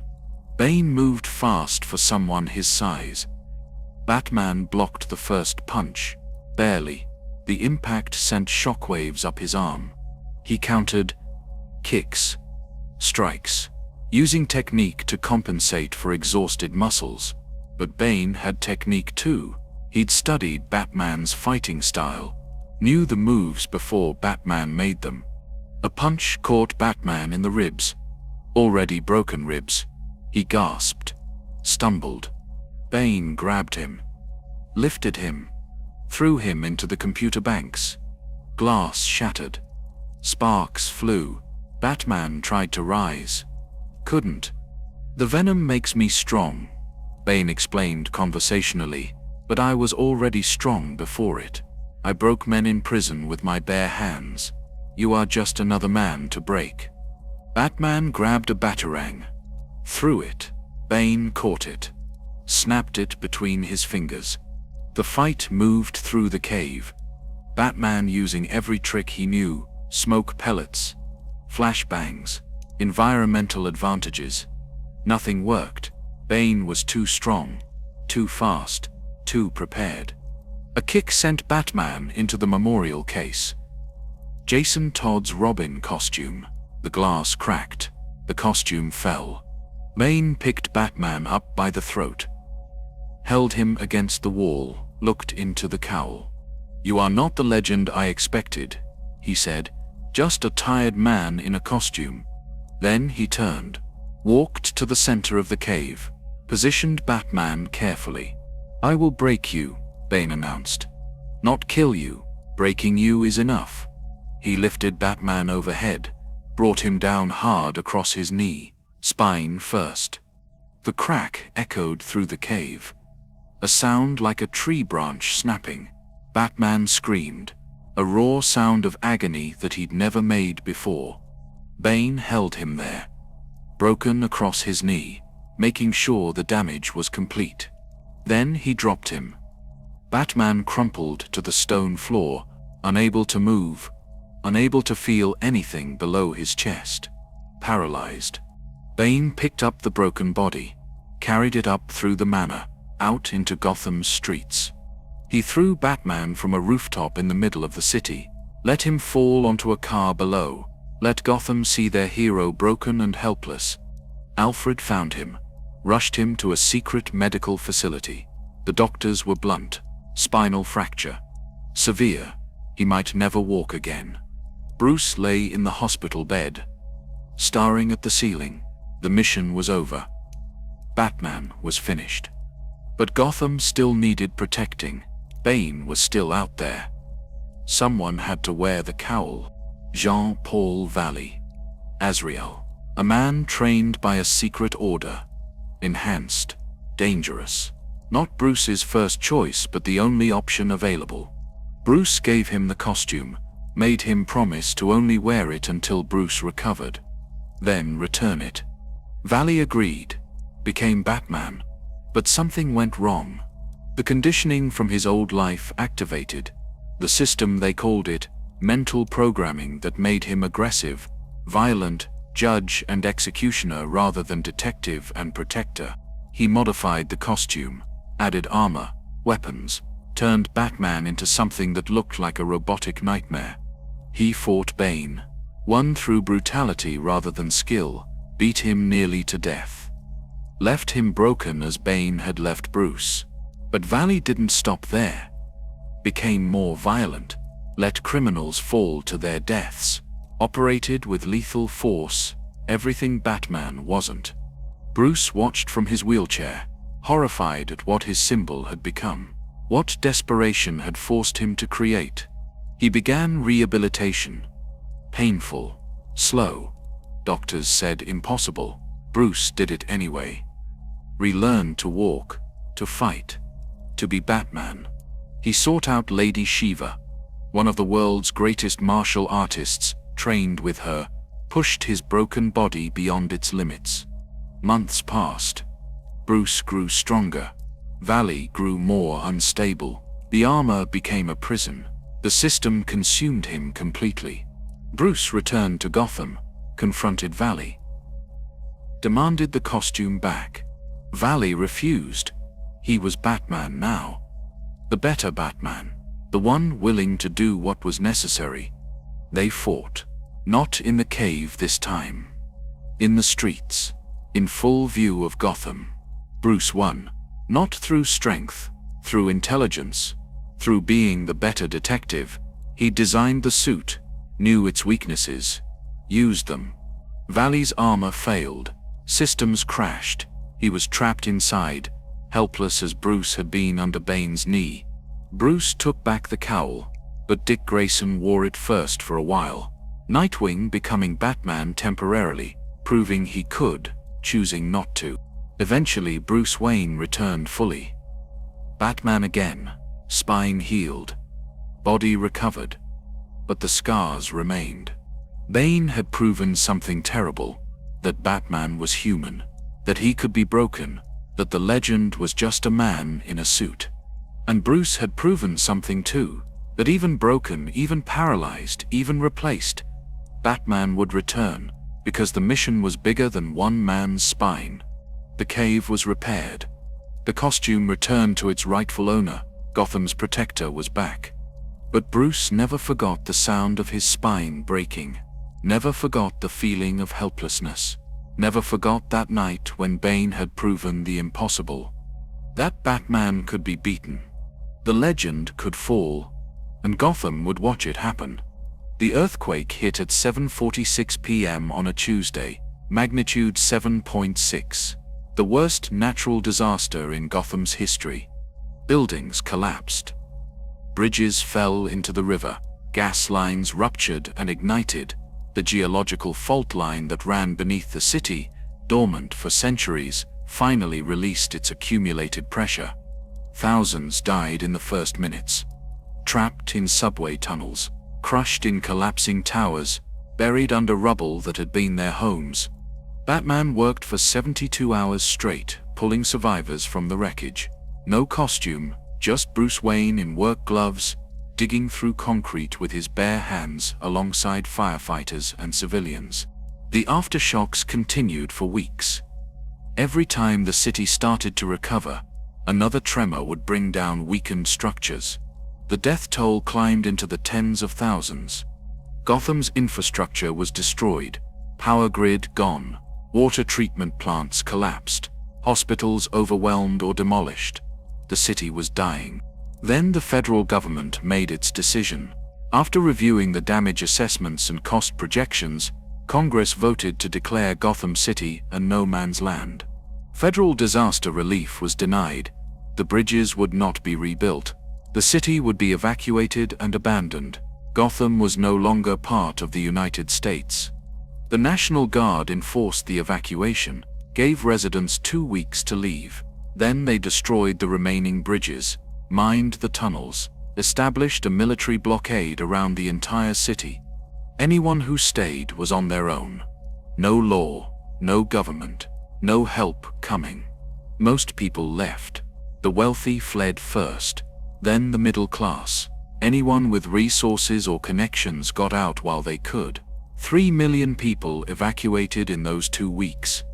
But 500,000 remained, too poor to leave, too stubborn, too attached to the only home they'd ever known.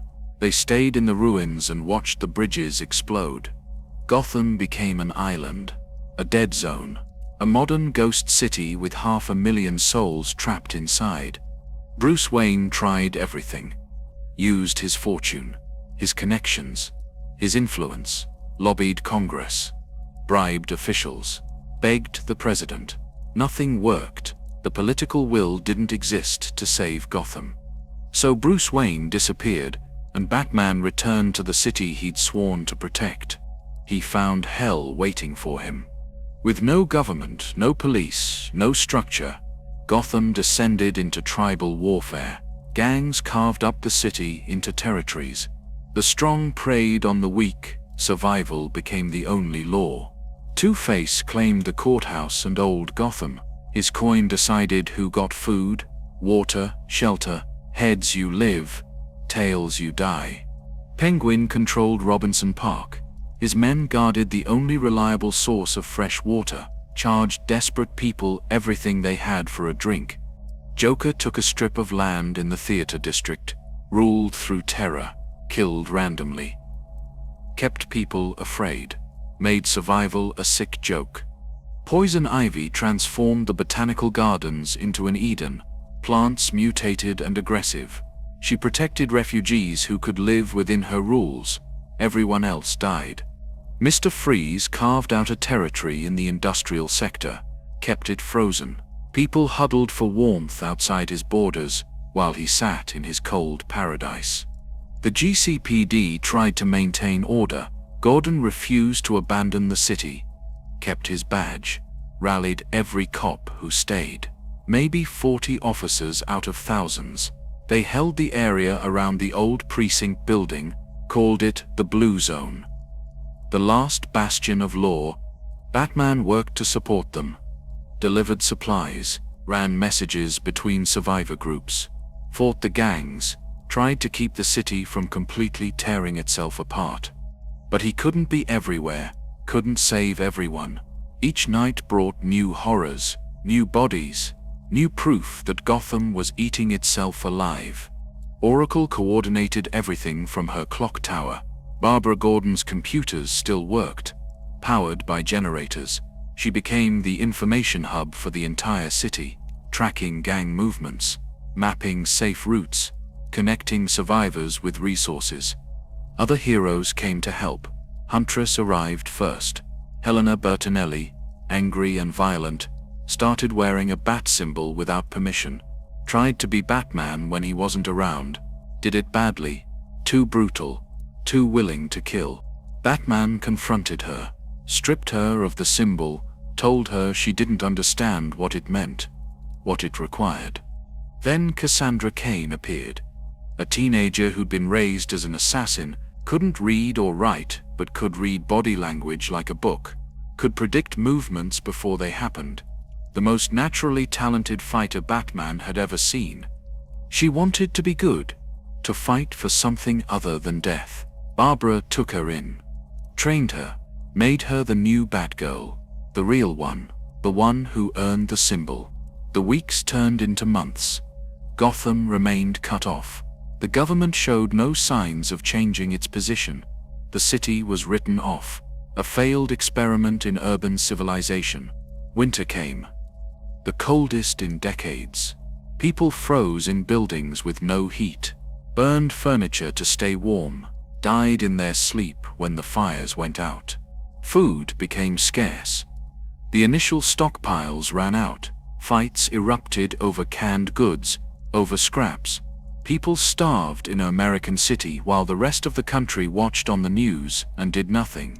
Christmas in No Man's Land was the bleakest day Batman had ever experienced.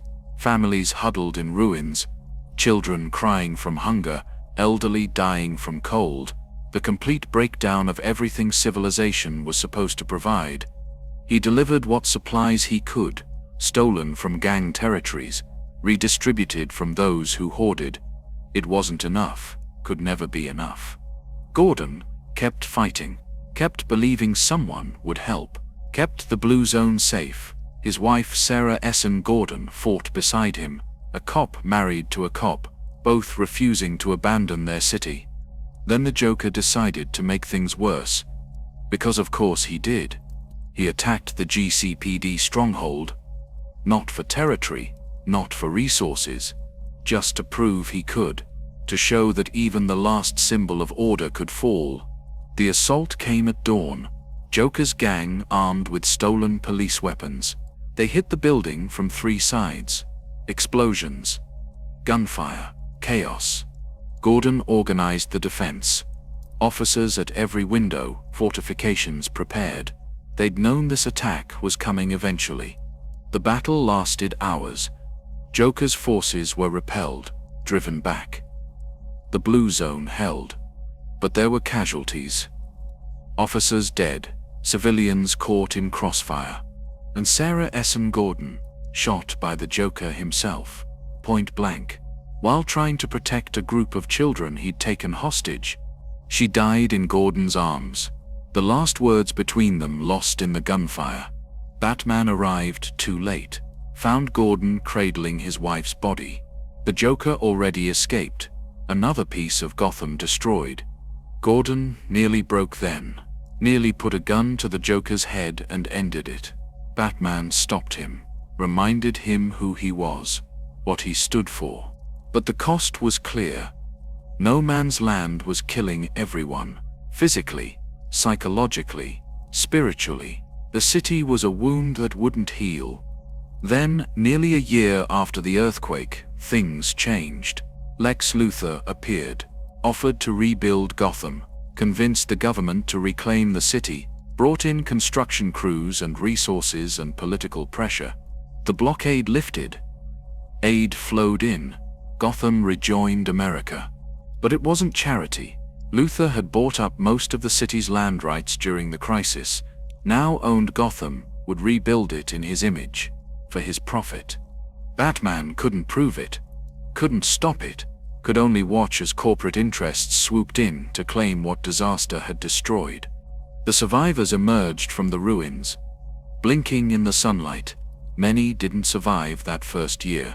Those who did were changed, hardened, scarred by what they'd endured. Gotham was rebuilt. Bridges reconnected, power restored. The city came back to life. But something had died during No Man's Land. The belief that government would protect you, that civilization was guaranteed, that Gotham deserved to exist. The city had been abandoned, written off, left to die. Only its own people had saved it. Batman, Gordon, the GCPD, Oracle, ordinary citizens who refused to give up. They'd learned the truth. Gotham stood alone. Always had. Always would. And Batman carried the weight of every life lost during that year. Every person he couldn't save. Every child who starved. Every elderly person who froze. Every victim of gang violence. The mission had never felt heavier. The cost had never been clearer. Gotham was worth saving. But saving it required sacrifices that would haunt him forever. The scars from No Man's Land never fully healed. The city bore them. The survivors bore them. Batman bore them. And in the rebuilt Batcave, a map of the city hung on the wall, marked with the territories. The death counts. The year Gotham died and came back wrong. A reminder that even cities could break. Even hope could fail. Even Batman couldn't save everyone. But he'd keep trying anyway, because what else could he do? The mission continued. The night called, and Batman answered, always. Or she, but different, stronger, faster, enhanced beyond his normal capabilities. He ambushed Batman in Crime Alley, the one place Bruce never had his guard fully up. The fight was brutal. Croc had been modified, cybernetics, chemical enhancements. Someone had turned him into a weapon specifically designed to kill Batman. Batman barely won, barely survived. crawled back to the cave with broken ribs and internal bleeding. Alfred patched him up while running diagnostics on the modifications they'd found in Croc's system. Someone was targeting Batman. Someone with resources, with knowledge of his methods, with access to his rogues gallery. A new player had entered the game. The next attack was more sophisticated. Poison Ivy, using pheromones to control Superman. The Man of Steel showing up in Gotham, eyes glazed, under complete mental domination, ordered to kill Batman. Fighting Superman meant using the kryptonite ring Bruce kept for emergencies, hated using it, hated fighting his friend. But Ivy's control was absolute. Superman wouldn't stop until Batman was dead or the pheromones wore off. The battle destroyed 3 city blocks. Batman led Superman away from populated areas, used every trick he knew. Kryptonite weakened him enough to break Ivy's hold.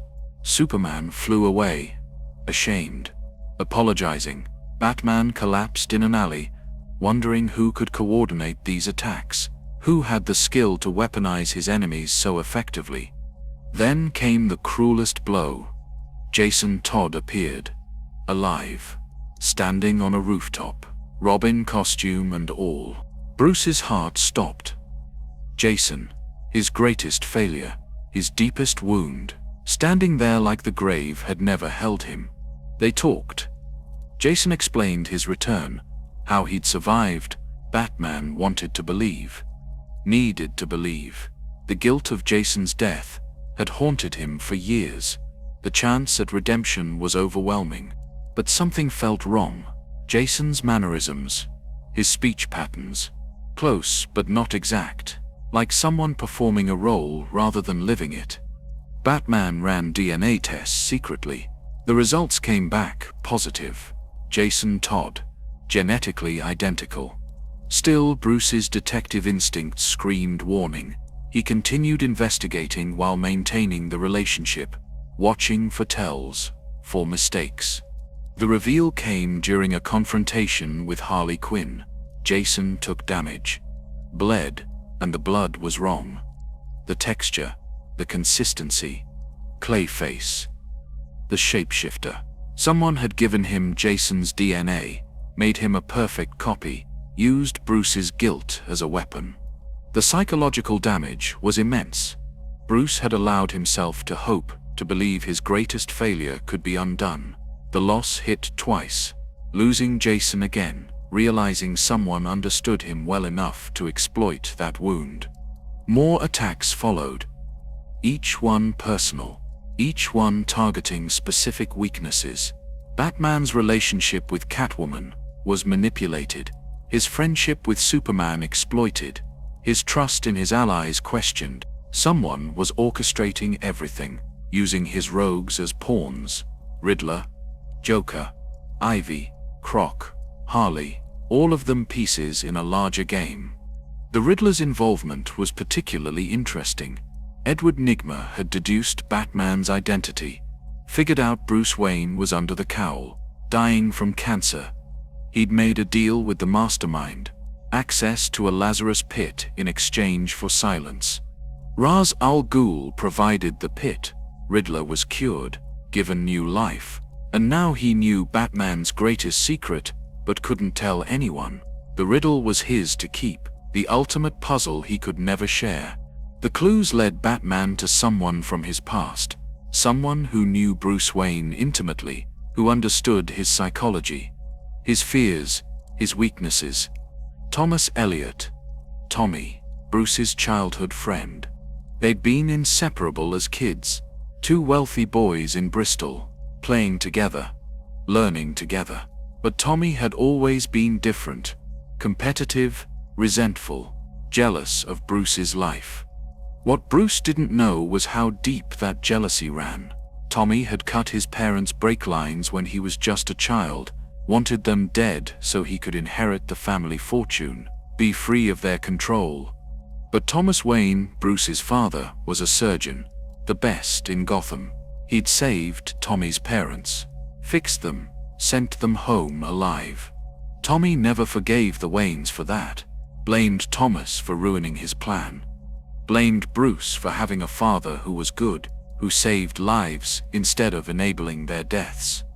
When Bruce's parents were murdered, Tommy watched his friend grieve and felt nothing but envy. Bruce had lost everything, and somehow that made him special, tragic, sympathetic. While Tommy was stuck with the parents he'd tried to kill. Years passed. Tommy became a surgeon like Thomas Wayne. Brilliant, skilled, used those skills to reinvent himself repeatedly. Plastic surgery, changing his face, becoming anyone. He took the name Hush, wrapped his face in bandages to hide the changes, to symbolize the silence he'd maintained while planning his revenge. The ultimate plan was elegant.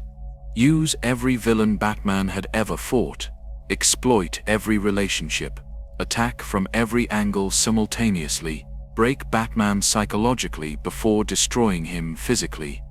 But Batman pieced it together, followed the pattern, realized the attacks were too coordinated, too personal, too focused on Bruce Wayne's history rather than Batman's. The confrontation happened on a Gotham rooftop. Rain falling, city lights reflecting off wet stone. Hush removed his bandages, revealed Tommy Elliott's face, or one of them, hard to know which was real anymore. Tommy explained everything. The childhood resentment, the attempted murder of his parents, the hatred he'd nursed for decades, how he'd eventually killed them for real, made it look natural, inherited everything. But it wasn't enough. Bruce had something Tommy could never have. Purpose, mission, meaning beyond wealth. Batman had transformed tragedy into heroism. Tommy had just become a better class of monster. They fought, not as Batman and villain, as Bruce and Tommy, childhood friends turned mortal enemies, every punch carrying years of buried rage. Batman won, barely. Tommy fell from the rooftop, disappeared into the Gotham night, body never found. Master of disguise with surgical skills, could be anyone now, could be anywhere. The paranoia lingered. How many people in Bruce's life were actually Tommy in disguise? How many relationships were real versus manipulated? Trust became harder. Connection became dangerous. Bruce pulled away from people he cared about. Selina Kyle, Catwoman, bore the brunt of it. They'd grown close during the Hush affair, real feelings developing. Bruce had almost let himself love her, almost allowed happiness. He proposed, offered her everything.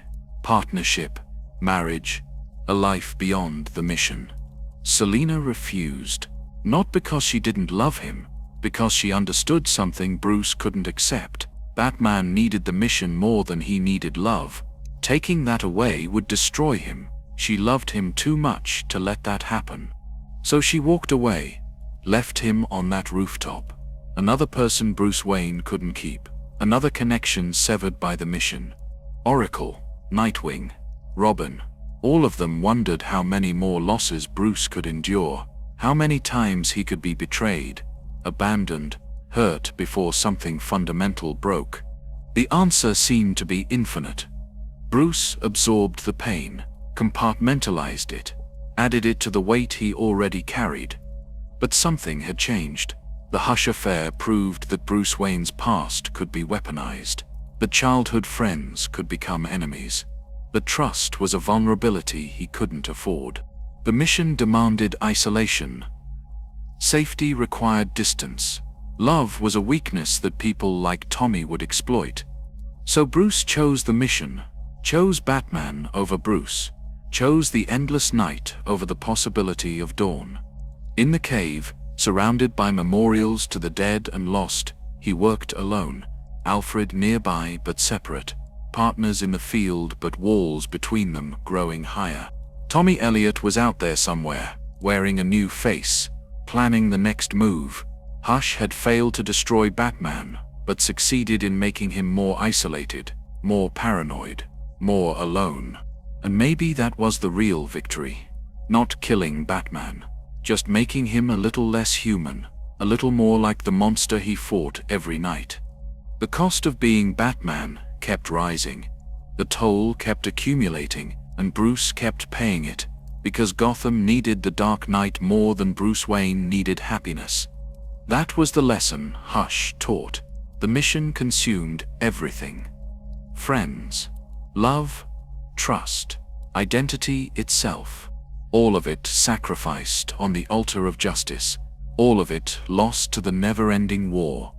And Batman stood alone in the darkness, watching, waiting, ready for the next attack, the next betrayal, the next wound. Because that's what heroes did. They endured, they sacrificed. They lost everything so others could keep something, even if it destroyed them. Especially then. Years after Ethiopia, years after the warehouse, years after Batman carried a small broken body through smoke and fire, Jason Todd was still dead, the wound still fresh, the guilt still crushing. Then a new crime lord appeared in Gotham, called himself the Red Hood, the same name the Joker had worn before his transformation, the same identity that had fallen into the chemical vat. Someone was sending a message. Batman just didn't know what it meant yet. The Red Hood operated differently from other criminals, controlled the drug trade but regulated it. No selling to children, no cutting product with poison. Almost ethical, if crime could be ethical. He challenged Black Mask, Gotham's reigning crime boss.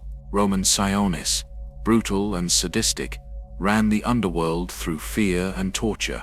The Red Hood confronted him directly, told him Gotham had new management. Black Mask sent his best soldiers. The Red Hood killed them all, efficiently, professionally, like someone with military training, like someone who knew exactly how Batman would respond. Because the Red Hood wasn't trying to hide from Batman, he was trying to get his attention. The fighting style was familiar, acrobatic, aggressive, trained by someone who knew the same techniques Batman used. When they finally fought, Batman felt like he was sparring with a ghost. The Red Hood knew his every move, anticipated his tactics, fought like someone who'd learned from Batman himself. During one confrontation, the Red Hood used an Amazo android, a weapon that could replicate superpowers. Overkill for a simple gang war. This was personal. This was about proving something. Batman analyzed everything. The techniques, the knowledge, the obsession. A pattern emerged that made no sense, made no logical sense, but emotional sense, terrible sense. The Red Hood captured the Joker, dragged him to a warehouse, sent Batman coordinates, an invitation, or a trap, or both. Batman arrived to find the Joker tied to a chair, beaten but alive, and the Red Hood standing over him, helmet in his hands. The face underneath was impossible. Dead people don't come back. Graves don't open. The past stays buried. Jason Todd, older, scarred, alive. Batman's world stopped. All the grief, all the guilt, all the years of carrying that weight. Jason was alive. But the Jason standing there wasn't the boy who died. This was someone harder, angrier, forged in pain Batman couldn't imagine. Jason explained. Not all of it. Not yet. Just enough. He'd woken up, 6 months after burial, clawed out of his grave with bare hands, brain damaged from lack of oxygen, wandered Gotham's streets for a year, catatonic, lost. Talia al Ghul found him, recognized him from her father's files on Batman, took him to the League of Assassins, threw him in a Lazarus Pit. The pit healed his mind, restored his memories, but the Lazarus Pit always had side effects. It brought back rage, amplified anger, twisted resurrection into something violent. Jason remembered everything. The warehouse, the crowbar, the Joker's laughter, his own screams, calling for Batman, begging for help that came too late. He remembered dying. And he remembered seeing the news after his return, seeing Batman still fighting the Joker, still catching him, still sending him to Arkham, still letting him escape, still refusing to cross that one line. Jason had died, and Batman hadn't killed his murderer, hadn't broken his rule even for his own son. That was the betrayal Jason couldn't forgive, not the failure to save him, the failure to avenge him. The warehouse confrontation was designed to mirror Ethiopia, full circle, same type of location, same players, different ending. Jason pulled out a gun, handed it to Batman, pointed at the Joker's head. "Do it," Jason said. "Kill him, for me. Prove I meant something. Prove my death mattered more than your rule." The Joker sat there, grinning, even tied up, even beaten, finding the whole situation hilarious. Two Robins, one dead, one broken, both blaming Batman. Batman refused. The rule existed for a reason. Cross that line once and he'd never stop. Every criminal would become a target. Every mission would end in death. He'd become the thing he fought. Jason's face twisted, pain and rage mixing. He'd known Batman would refuse, had to hear it anyway, had to confirm that even this wouldn't be enough. Then Jason pulled out another gun, put it to his own head. The ultimatum was simple: kill the Joker or Jason kills himself. Save the monster or save the son. Choose. The Joker laughed harder. This was beautiful. Performance art. Tragedy and comedy merged perfectly. Batman moved, not toward the Joker, toward Jason, threw a batarang at the gun. At the same moment, triggered explosives he'd planted when he entered.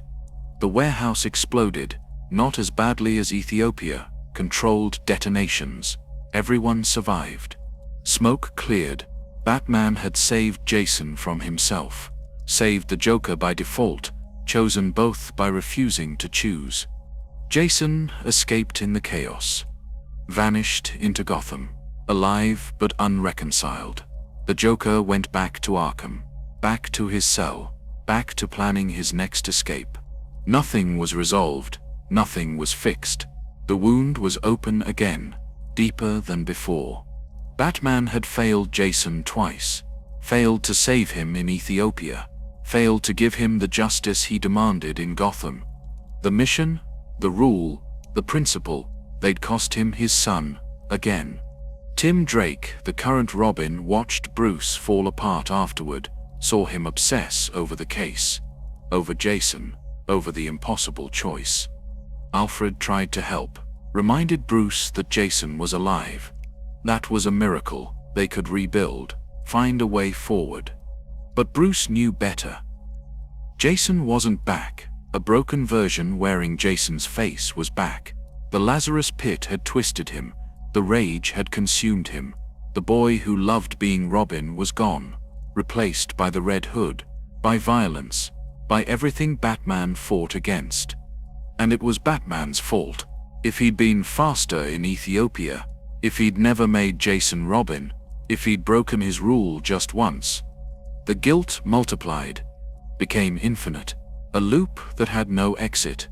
Jason operated in Gotham for months afterward, not as a villain exactly, not as a hero, something in between, killing criminals.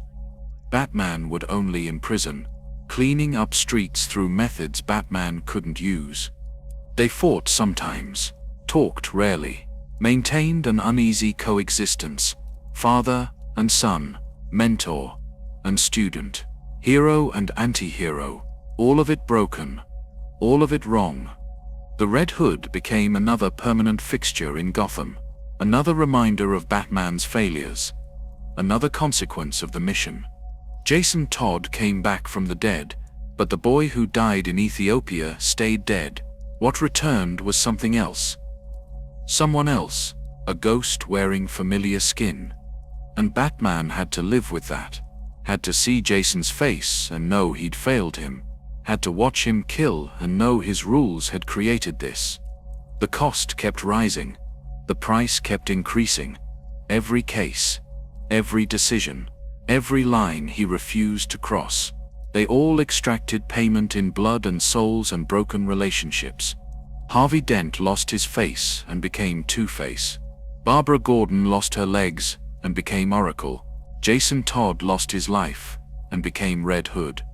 Everyone around Batman transformed, usually through trauma, usually through pain. The mission consumed them, changed them, left scars that never healed. And Bruce kept going, kept fighting, kept maintaining the rule even when it cost him everything. Because if he broke it, if he killed even once, then all the sacrifices meant nothing. All the loss was pointless. The mission would be corrupted at its foundation.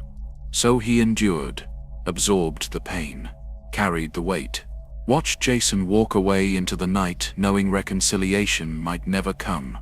The son who returned hated him. The boy who died would never come back. And Batman stood alone between those two truths, unable to change either, unable to fix what the mission had broken. In the cave, Jason's memorial remained. The empty costume, the spotlight, the reminder that some failures echo forever, even when the dead return, especially then. Because resurrection doesn't erase death, it just adds another layer of loss, another way to fail the people you love. And Batman had become an expert at that. At losing, at failing, at watching the people he cared about transform into something he couldn't save. The mission demanded it. The city required it, and Bruce Wayne paid the price. Every single night. Forever. The Batcave at dawn is a different place. Shadows retreat. The darkness that dominates the night softens into gray. Sunlight filters down through cracks in the stone ceiling, illuminating dust particles that dance like tiny spirits. Bruce Wayne sits at the computer. Cowl pulled back, face exposed. Just a man now, not a legend. The screens glow softly, displaying case files, decades of them, faces of victims, criminals, the saved and the lost. Alfred descends the stairs slowly. Age has caught up with him, though he'd never admit it.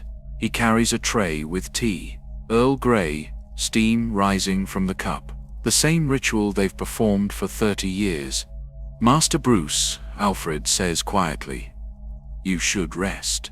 Bruce doesn't turn, keeps staring at the screens, at Jason's file, at Barbara's, at Harvey's, all the people the mission has transformed.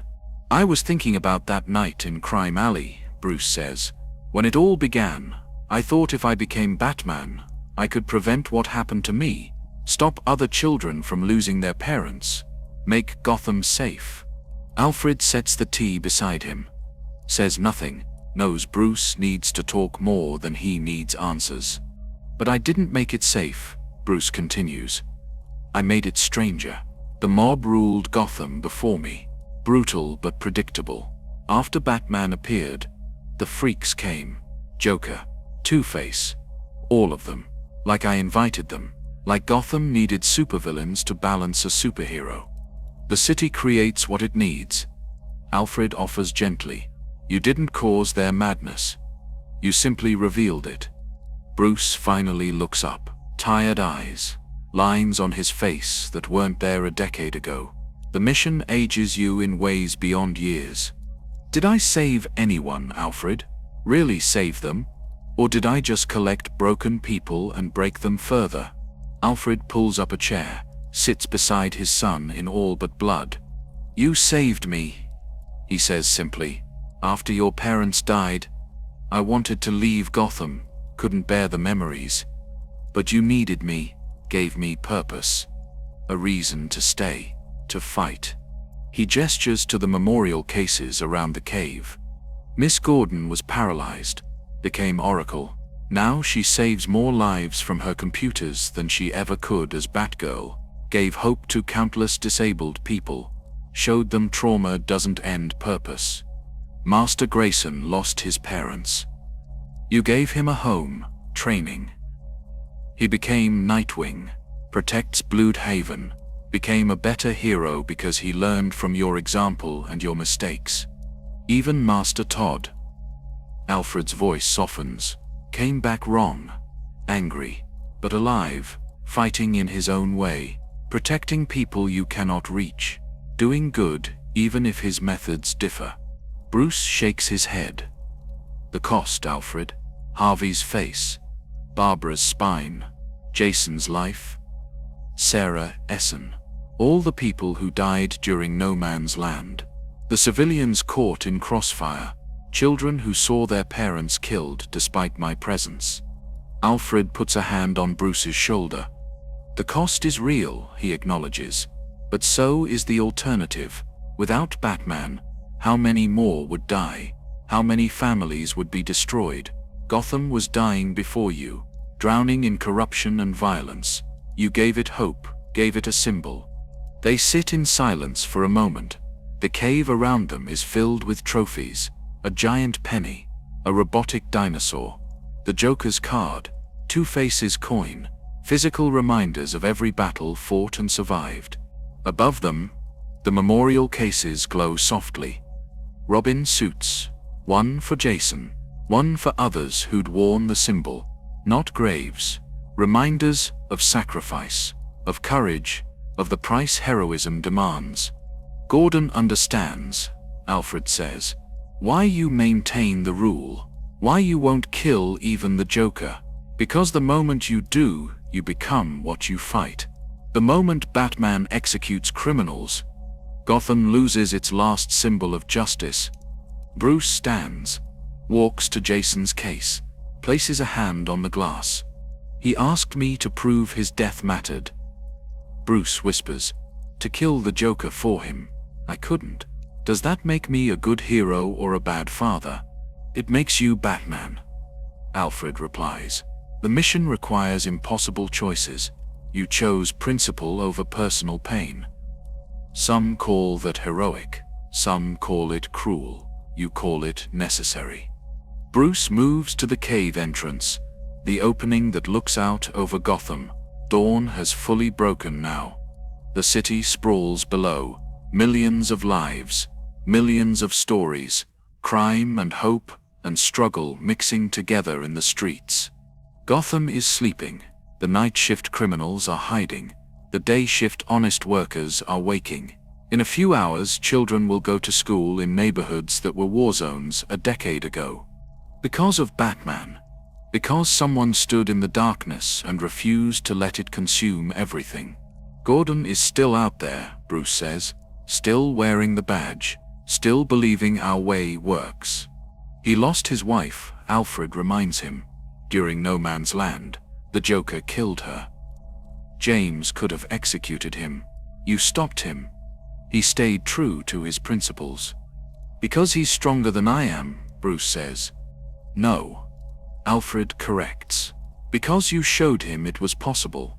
You've been showing this city it's possible for 30 years, that justice exists. That rules matter, that even in Gotham's darkness, hope survives. Bruce turns back to the cave, to the computer, to the endless files of unsolved cases and ongoing investigations. They'll escape again, he says.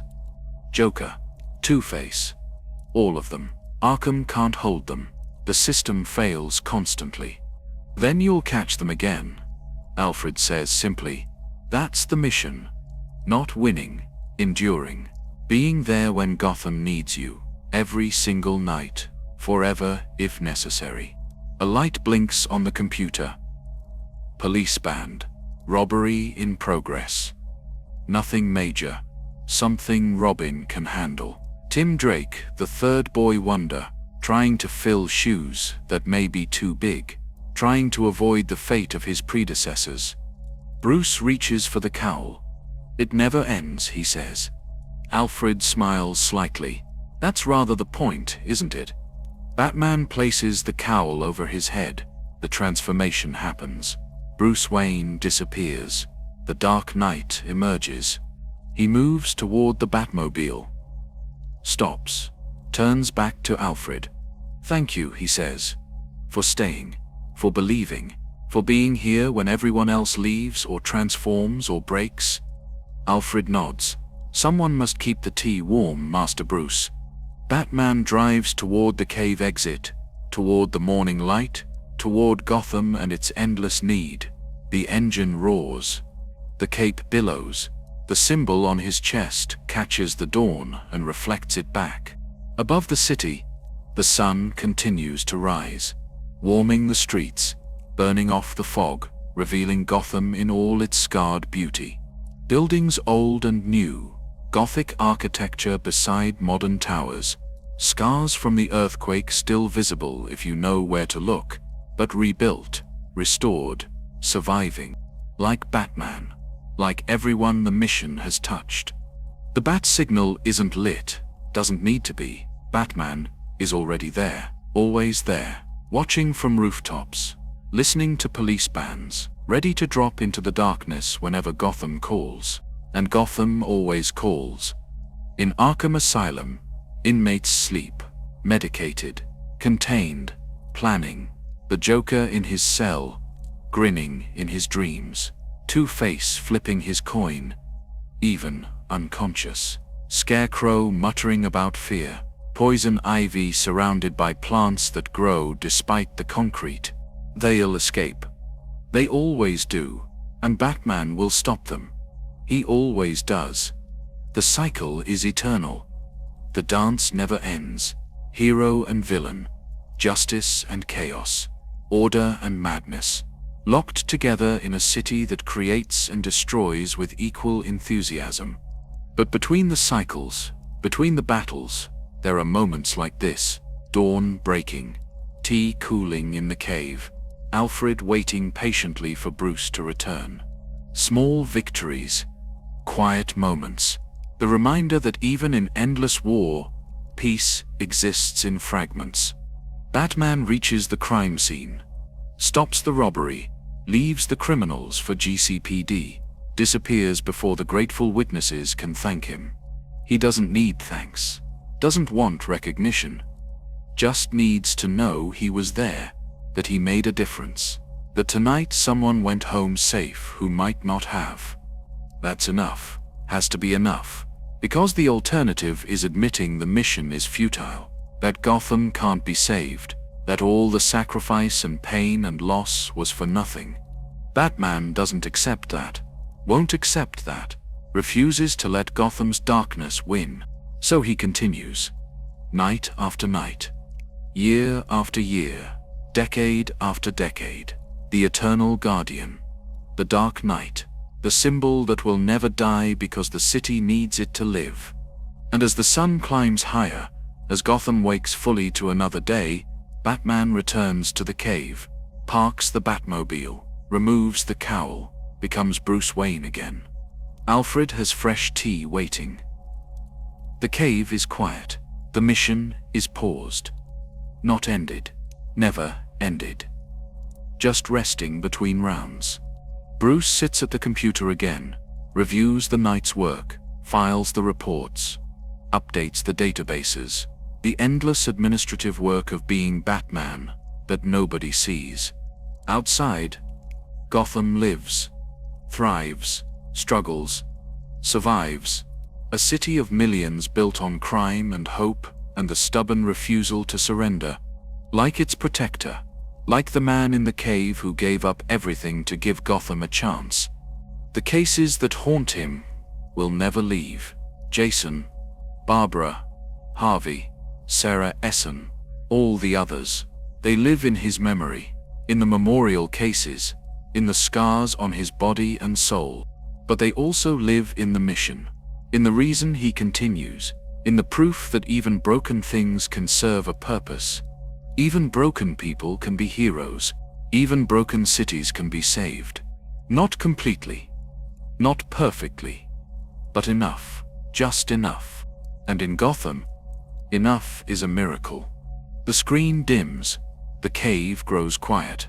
Alfred climbs the stairs to the manor. Bruce Wayne sits alone in the darkness he's made his home, the weight of decades on his shoulders, the cost of the mission in his bones. But still here, still fighting, still Batman. Because Gotham needs him.